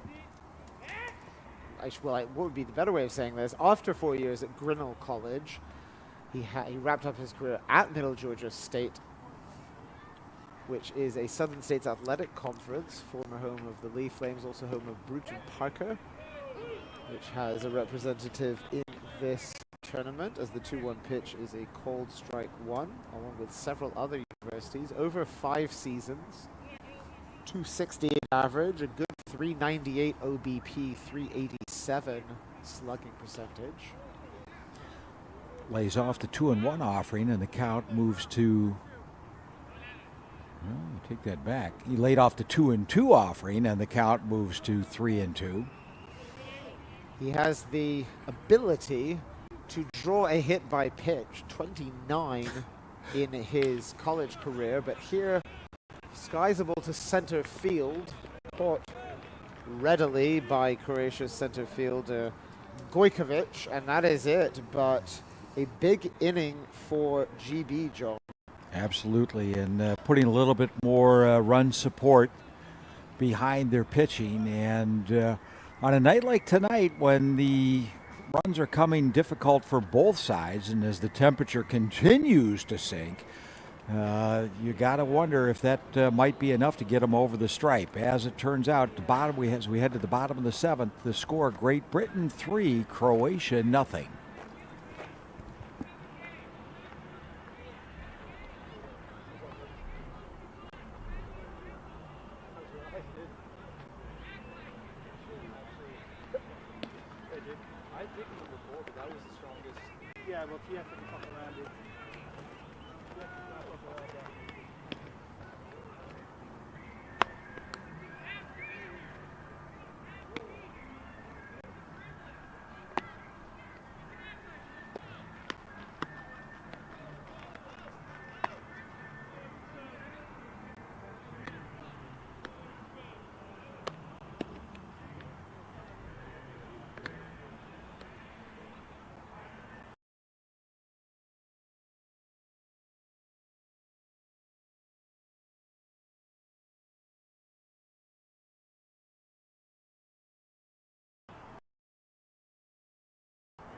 Yeah, I could use one.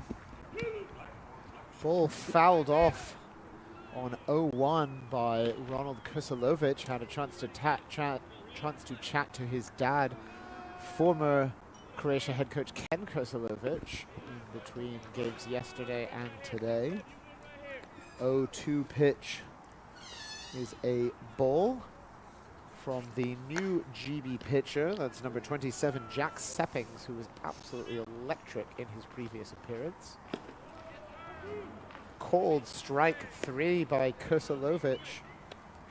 So that is another batter sent down on strikes by GB. Thus far in the game, 9 Ks and 6 1/3 by the GB pitching staff, which is combining on a 1-hit shutout. Yeah, they can't overlook that at all. And it's been a stellar performance by the pitching staff. That line being picked up very well indeed by Jack Seppings. Did not realize there was a Stillwater in Minnesota. I always think of Oklahoma when I think of my Stillwaters, but he was born in the Laker state of Minnesota. Well, I'm guessing in the plains of the U.S. there are a fair few still waters in the literal sense, but I'm with you. I also think of Oklahoma. There's also quite a few backwaters in the Yes. Midwest.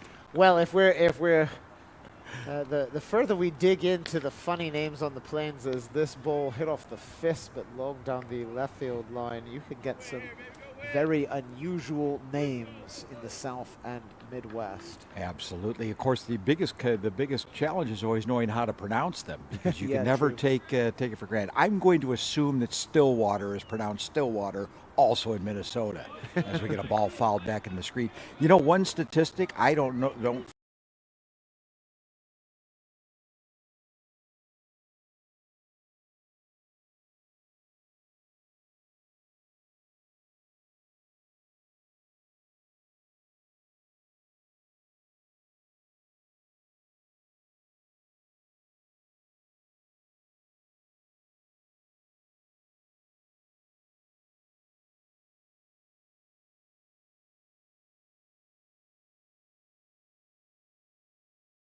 Jamie Flynn, part of the Cornell Big Red baseball program back in the day. Jack Sepping attended Brown, so that's another Ivy Leaguer. Of course, it was Zev Moore from Israel, who is now playing hooky from the Massachusetts Institute of Technology, aptly named the Engineers. I'm imagining he must be doing some homework this week from his hotel room. You cannot fall a week behind. I would not want to make up a week's worth of homework at MIT. You could take 2 weeks off with no homework from Kent State, but you can't pull that from MIT, as this is a ball ripped into right field, and it is going to be a round tripper. Kruno Gojkovic getting a hold of that one, blasting that ball in the one place that we've seen consistent home runs on this field, right down the right field line. I think both you and I were hesitant to say, oh, wow, that looks like a long one, but that looked like it was going to be a big fly off of the bat. It sounded like it, it looked like it, and for once, a ball hangs up in the air and gets out of the yard. And that was kind of a commentator jinx, as I was just talking about working the morning game, and that's kind of dependent on the outcome of this one, and lo and behold, just like that, the Croatian side get themselves up on the board, and the score is now 3-1. Before we talk about John's 9-5, taking the morning train in, we got to make sure that we know what our pairings are. Here's a golf shot that's picked up by the shortstop and relayed over to first in time. 6-3 put out by Bear on Andrew Jones, who's 0 for 3. Dry day for Jones today. Only the second hit of the day by Croatia was the Gojkovic poke. If you're going to do it in grand style. Do it in a game with huge implications. The winner of this will play Germany for 5th place tomorrow. Alcala getting a hold of one. I don't think that's going to depart the park, but it's going to go all the way back to the warning track in center field. And he is filthy. If he can get more of that, slamming his helmet down onto the gravel. But one run is scored, and they've narrowed the deficit to 2, and there's still a lot of baseball left to be played here on field number 2. As we head to the top of the 8th, it is Great Britain 3 and Croatia 1.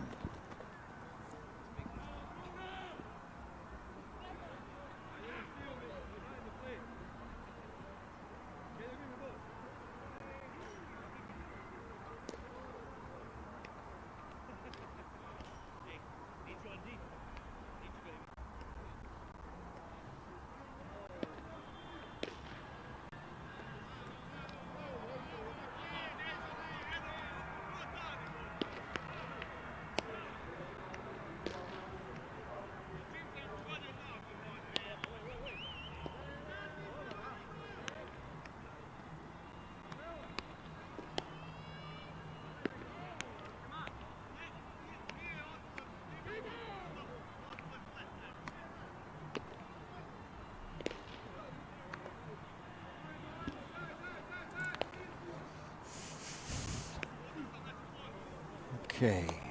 Jesus.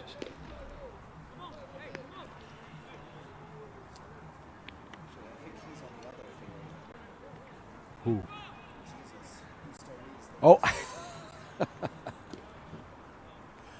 Still 2-1.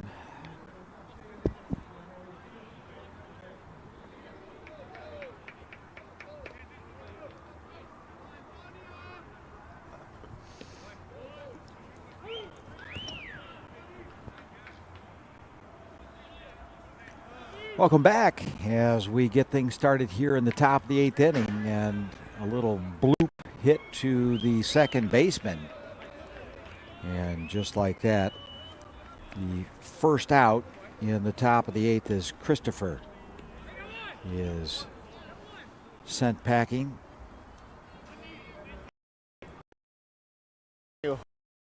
Horvatic out there for his first full inning of work. He has pitched. He has now retired 3. Gave up a 2-run double in what now amount to the go-ahead runs.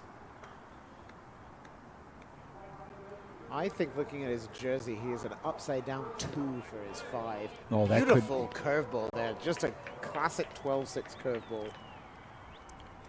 And one does what one can with the very minimal level of funding that both of these teams get. Croatia receiving a small amount from its sports government.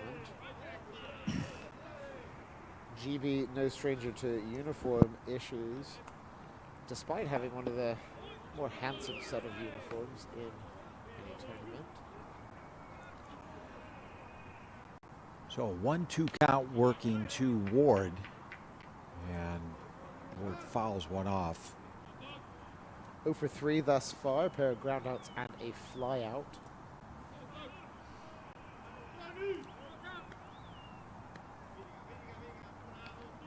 Two for 15 thus far in the tournament, but excuse me, I added the numbers wrong. 2 for 13, did batting averages on the fly. Helps to look at the right column. Horvatic working at 2-2 count, 1 away.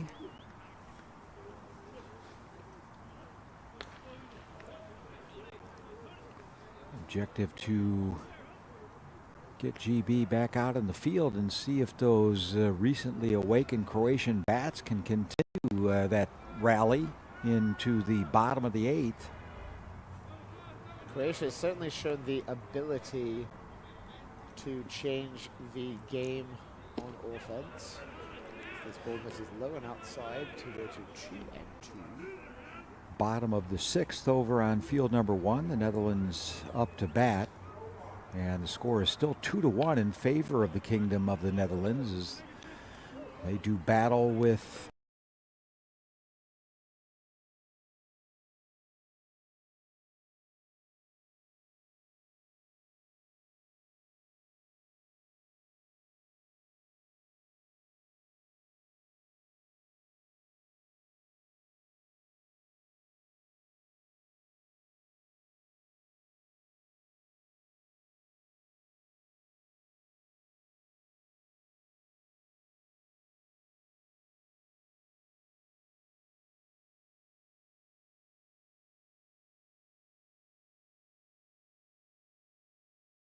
tonight. And Horvatic looks to try to get out of the inning here against Bear.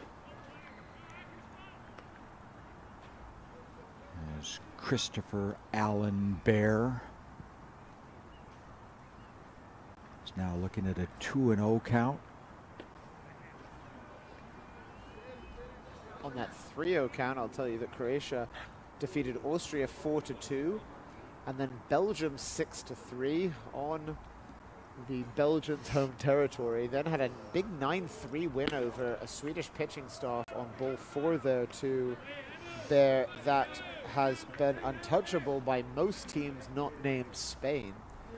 And then ran into one of the tournament favorites from the very beginning, the home team, the Netherlands, and put the Netherlands through its paces last night. It was a 3-1 final, but jumped out to a 1-0 lead in the first. Dutch evened it up 1-1, and it stayed 1-1 until very late. And even after the Netherlands added single runs, really seemed like Croatia could win it in any half inning. Yes, it did. Yes, they did. And for me, and one of the reasons why I asked to be assigned on this game was to watch Croatia again up close, because I enjoyed watching them play baseball. Went home last night after my assignments and watched the full game against the Kingdom. And yeah, I've really gotten a kick out of watching Croatia play baseball here in the Euro tournament. Swing and a miss as Dawson, top of the order. I haven't really had a chance to elaborate on my just fascinating in-depth discussion with Luke Salas before the game, as the 0-2 pitch to Dawson comes in. Bear dancing around, scampering, almost fell down at first base, and finally someone alerted Horvatic to the fact that, hey, you may want to step off here. And the throw does indeed come back. No surprise at all there. What Salas told me, amongst various other things, was that what Croatia wants to do is develop an approach to baseball in the country that can be a model for teams trying to emerge out of that B pool or developmental stage in Southeastern Europe in particular, Eastern Europe more broadly, and show them how to build a program from scratch while also bringing in players of heritage from the U.S. As this ball thrown away by Horvatic, the ball goes all the way down into the bullpen. Bear likely headed for third. He is indeed. The ball has not even yet been retrieved. It is in the glove of Turtislavic, only a step before Bear lands on third base. A potentially very costly throwing error by Horvatic. And as the late, great Yogi Berra said, it's deja vu all over again. It certainly is. Where have I seen that before? That's exactly right. And Horvatic, with that incredibly hard pickoff throw, harder than most of his pitches, and has almost picked a couple runners off, but instead here throws it away as the 1-2 pitch hit foul. So Croatia envisions itself as a bit of a model for the Balkans and the southern part of Europe, as this ball belted to the right-hand side, but it'll hang up in the night air for the GB center fielder Vieira. Nothing doing for GB there. And to give other nations an idea of how it might use the diaspora community, the already established baseball program, and connections, particularly to bring in really talented coaches to build an elite national team program at multiple levels, and follow the model of what some of the other Western and Northern European teams have done. And what he particularly highlighted to me, this is Luke Salas, the manager for Croatia, is that he didn't want players to just show up for a tournament. He wanted any players of mixed heritage to come in and have clinics, to work with children, and to really develop the game in-house and encourage the growth of domestic players. So very encouraging to hear that out of Croatia. And I think most importantly is to have that kind of vision and that kind of roadmap set out, as it's easy to fall into, I wouldn't necessarily say the trap, but of the rote of continually trying to scour the world's rosters for family heritage and dual passport holders, and relying a lot on veterans without a clear path to developing to long-term talent development, which is not an easy problem to solve. But if you take the right approach and have at least the patience, sometimes the resources have to follow, that's half the battle. That's absolutely right. And so we'll be interested to see how Salas and company, as this ball back-to-back cold strikes to Andrea Tomic from Jack Seppings. Will be interesting to see how that noble goal is accomplished. A documentarian following around the team, producing a documentary to show in the United States. This ball line to right field and caught by Kennard Dawson. Seppings remains in, continuing to throw fireballs. He can hit the mid-90s, and we've seen a couple pitches out of him which are certainly 9-something, somewhere around that mark. Unfortunately, one of the potential issues of throwing so hard is if you ever get solved, that ball can go for a long way, and that is exactly what Kruno Gojkovic did in the last inning. Here, a line drive by Joey Turtislavic. Vieira has it perfectly positioned, and as he reaches down in right field, already playing very, very deep, ranging all the way to much to his left, the ball takes a big hop, bounces right over his glove, and so that is a single for Turtislavic. Croatia something doing here in the 8th inning. It needs only 2 to tie things up and make things very, very interesting for GB. The winner of this going on to face Germany, the loser going on to face Israel. Good ball thrown there by the youngster Seppings as he faces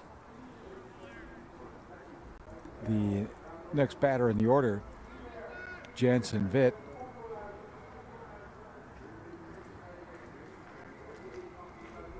Witt 0 for 2 with a walk today. Receives a cold strike 2 there. Something worth keeping an eye on is in this 5-2-8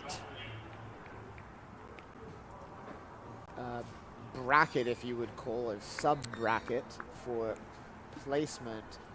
There's a lot potentially going on when it comes to the world rankings and the ramifications of those. More on that in a moment. Witt laying off a ball down low. Yeah, the count moves to 1-2. The WBSC announced earlier this year, and then just before the tournament, in fact the day before, announced that there was a change to the Premier 12, with this ball high and outside. A bit of a wasted effort there on 0-2 just to see what we could get. What we got for a moment, as you may have seen, was flamingos. And in the Premier 12, there will now be a 6-team, as this ball hit foul down the right field side, 6-team qualification round for the Premier 12. So that's 13 to 18, along with 2 wild cards. The teams ranked 13 to 18, along with 2 wild cards. So that's, in other words, 2 teams outside of the top 18 will fight for 4 additional spots. The Premier 12 expanding to 16. Let's have a little look-see at the world rankings, and I think that you all will agree that it is going to be a very interesting fight to the finish. So as Witt steps out, 13th in the world is Colombia, then Italy at 14th, Czech Republic at 15th, Nicaragua at 16th, GB at 17th, Germany at 18th. So Wick gets punched out looking and records the second out of the inning. So those top 18, 17th in the world right now, GB, 18th Germany. Germany will finish either 5th or 6th. It is only 33 points behind Great Britain. And given how tight this the points are awarded for each place, slightly more or less as one moves up and down the rankings, the difference between 5th and 8th place might very well spell the difference between an automatic spot to the qualification round for the Premier 12. And so much to fight here as we have a home run on the other field. Ray Patrick Ditter going yard over on field number 1 as things get interesting over here on field number 2 with the ball up against the wall, and another run plated for Croatia. Turtislavic making just about the hardest run of probably the last 5 years of his life. There might as well have been a pack of wolves behind him at the pace that he was going on a ball that was just absolutely belted to deep right field over the head of Dawson. No chance. It wasn't a matter of bad positioning. It was just simply drilled. And Herrera, the very speedy shortstop, a double, legging out the run all the way from first base is Turtislavic, and it is a 3-2 ball game here. Might we be tempted to use the word lumbering? Lumbering, I think, is exactly right. I would not have liked to get in his way. And you know what? That is what is necessary to play for a national team in a game that matters significantly. I've illustrated here more from the GB position with significant amount potentially at stake based on the finish of this.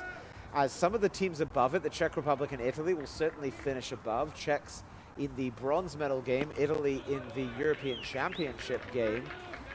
But for Croatia, on the other hand, this could be a win here could really lead it to establishing itself as a future threat in the top part of the European Baseball Championship. A nice slider from Seppings on 1-0 to Phil Smith, who struck out all 3 times wearing the sombrero. I'm not sure what Croatian for sombrero is, but I'm guessing it may be exactly the same.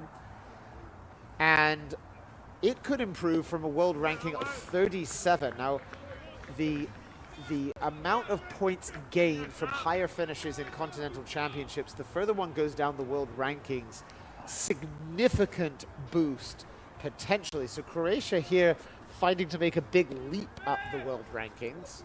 As Sepping steps off, looking at Herrera, who is pointing actually at his runner, at his hitter.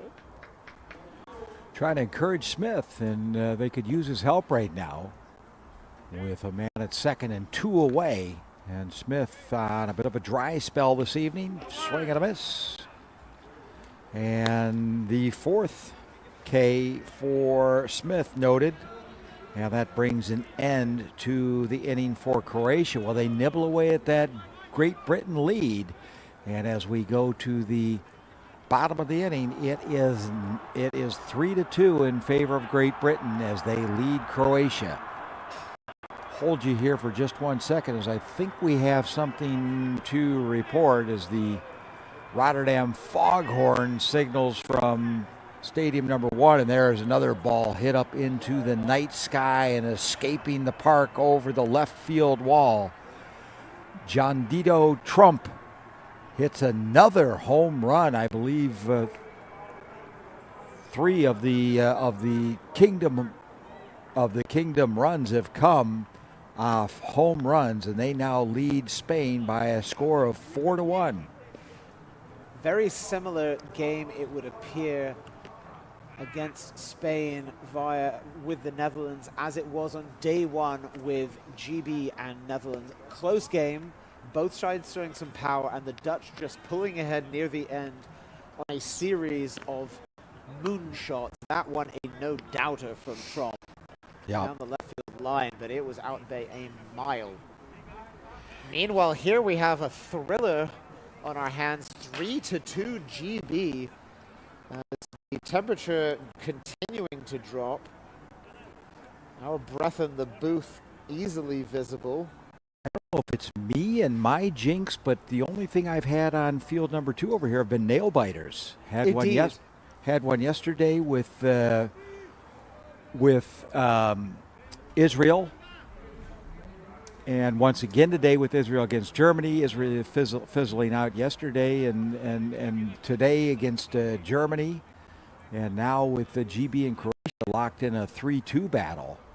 There's been plenty of action over here on the second field.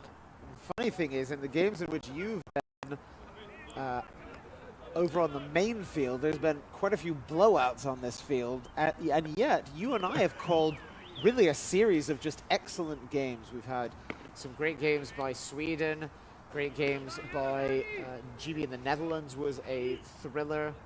A variety of European teams just really performing well for us.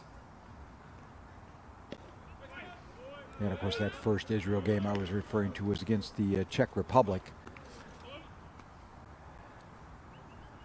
So, Great Britain looking to try to add some padding to a very thin lead, and here's a shot into center field. Gojkovic will make the catch handily. Nick Ward, I think, may have been under the impression he got a bit more of that than he did, though he sprung out of the box with the hopes that he might be running for extra bases, but the very moist, damp air here likely quite heavy and pushing balls down. Yeah, it seems to really have a damping effect on the flight of the ball at the moment, as the batter now is Julian Sanders, and he's rung up for a first pitch strike. 2 doubles and a single in the game, 2 RBI. He is the tournament leader in hits for this GB team. Scorching hot performance.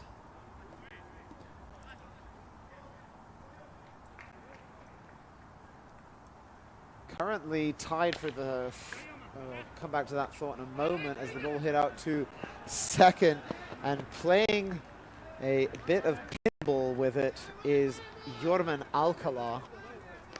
Knocked it down on a nice play. It was a pretty hard hit ball, John, but just couldn't get out of his hands. Having played baseball on plenty of nights like this in England, although for us it's more likely to be an afternoon like this in England, the ball can get a little bit sticky when it's this heavy air, and simply bobbling the ball at second there was Alcala. So Sanders reaches on the error. Returning to my thought on Sanders, he is now tied for the 3rd most hits in British history in any tournament. Sam Wiley in the 2009 Baseball World Cup, the predecessor to the World Baseball Classic, Mike Nikias and Brant Oost ahead of him. There's a ball shot well out into center field.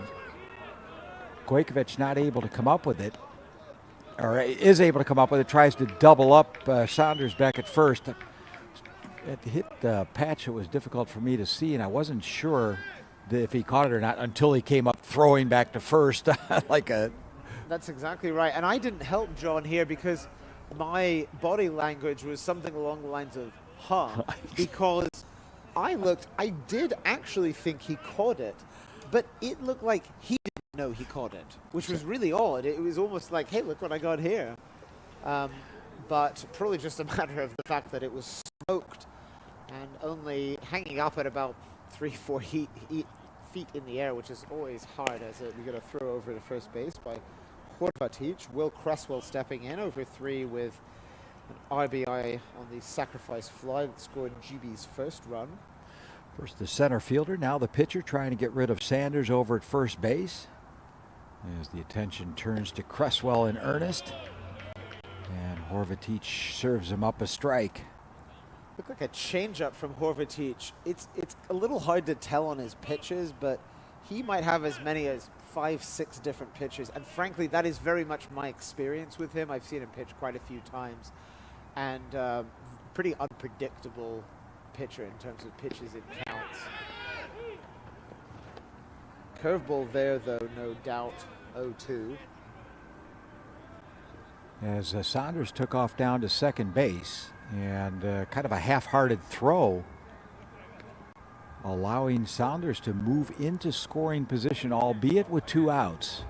Sanders can score all the way on any ball to the outfield, with the exception possibly of a hard hit ball right to the left fielder. So big situation here for Cresswell and Horvatic. Horvatic missing just outside. That was right above the knees. I think that was a fastball. Good 0-2 pitch.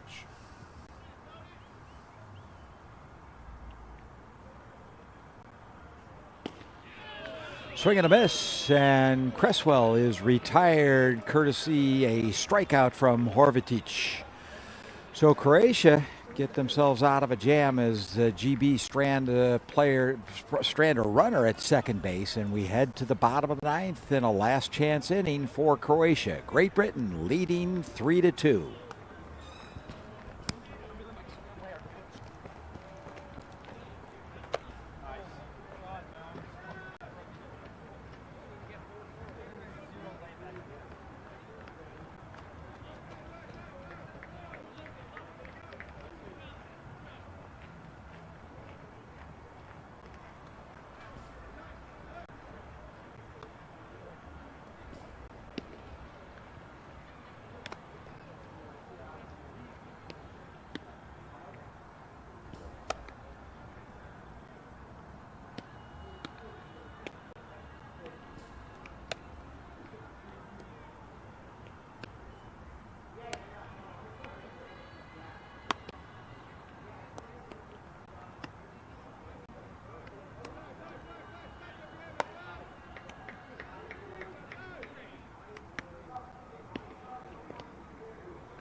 Ronald Krsilovic, Kruno Gojkovic, Andrew Jones here. 1 run needed to prolong this game. 2 runs to win it. Croatia down 3-2 to GB. What a game we've had, John. Well, you've heard of the Field of Dreams. Well, for the past 2 days at least, my experience has been field number 2 at the Neptunus Base and Softball Club has been the Field of Nail Biters. Yeah. As Krsilovic trying to get something started for Croatia in the bottom of the 9th. Foul ball rattles off the home plate cam there, as you saw. Do not adjust your screen. It's on our side.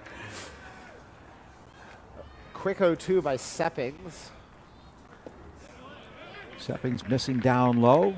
Yeah, the count moves to 1-2.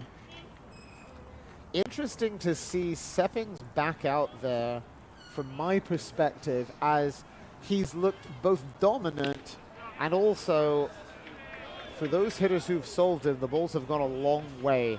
3 hits, and they have all been hard line drives. You said it and I didn't. Because I was thinking it. But GB fans and family, I'm sorry for what I've just said. I hope I will not be proven to be sorry. Seppings delivers, and I think you're off the hook. Seppings retires Krsilovic with a strikeout swinging. 4th K now in 2 1/3 innings for Seppings. Seppings has a power arsenal, 6'1", 190. Signed with the Brewers out of Brown University. With Brown in 110 2/3 innings in over 3 years. Struck out 125, a really great ratio. This ball dribbled to the second baseman, and it's almost sort of a mini shot put towards first base, flicked off by GB's second baseman, Michael Flaherty. Yeah, that push bunt from Gojkovic, and he's filthy he didn't get on base. tried his utter best and really sprinted down the base path, but as it turns out, comes up empty-handed and registers the second out. So Croatia down to their last out, and it will fall to a man who is yet to get on base tonight, so maybe a chance for redemption for Andrew Jones. Well, you said it, not me, John. Turning it back on you as a cold strike one in there. Let's wind things back one batter to Kruno Gojkovic. He certainly has the wheels. He's clearly a good bunter, as we've just seen. But a very interesting decision in bottom of the ninth to have a guy who absolutely annihilated a ball to right field in his previous at-bat, facing the same pitcher again to have him bunt with one down, nobody on. Yeah. Difficult sometimes to explain managerial tactics, but I'm sure there was some method in the madness as Jones looks at a pitch. Since turning pro last year, Seppings put in pretty much a full season of work as a long man across 2 levels in the Milwaukee system. Swing and a miss and a nice fastball on the outside corner. That is it. That's all she wrote for Croatia, and Seppings doing an absolutely blinding job here to close out the stanza for Great Britain. And it was a nail-biter, but they led it from start to finish, and Great Britain closing out the game in great fashion. 5 Ks for Seppings in his 3 innings. He clearly got stronger as things went on. He looked very good to start, but gave up the home run to Gojkovic. And then lost, in the middle of last inning, the bottom of the 8th, was sold for 2 pretty hard hits. But this inning, clearly the idea was, I just got to get 3. I'm going to overwhelm them. And that is exactly what he did. Yeah, and credit to Seppings because he survived a really difficult 8th inning, and or 7th inning rather. 8th inning rather, pardon. And just didn't get flustered, came back, did what he needed to do, and what a fantastic way to close out the ball game for GB there in the 9th, retiring the batters in order. So a good performance all around for Great Britain as they look to close out this Euro 2025 on a positive note. And I'm sure Croatia will do the same tomorrow in the consolation against Israel in the 11 o'clock matchup. But we'll look for GB to kind of rebound and finish up on a high note here in Rotterdam. So the win goes to Andrew Campbell in relief. 2 shutout hitless innings with 4 Ks. Jack Seppings earning the 3-inning save, but coming in a safe situation rather than earning what is usually called the scorekeeper's save, I believe. And it is a GB team which holds off a late onslaught from the Croats. 5 hits for GB, 4 for Croatia. The difference might very well be the 4 errors for Croatia, which may not be that reflected in the actual run total in the game, but meant that pitchers were throwing extra pitches and meant that GB jumped to an early lead. So this is a very close game and well played by both teams, clearly going into tomorrow with a lot still on the table. GB and Germany will fight for 5th place. Croatia and Israel will fight for 7th place. Well, looking over to field number 1 as we wrap things up here on 2, it's still the Kingdom of the Netherlands leading Spain 4-1 as they head to the 9th inning. So if you're on the tournament pass, you may want to catch the wrap up over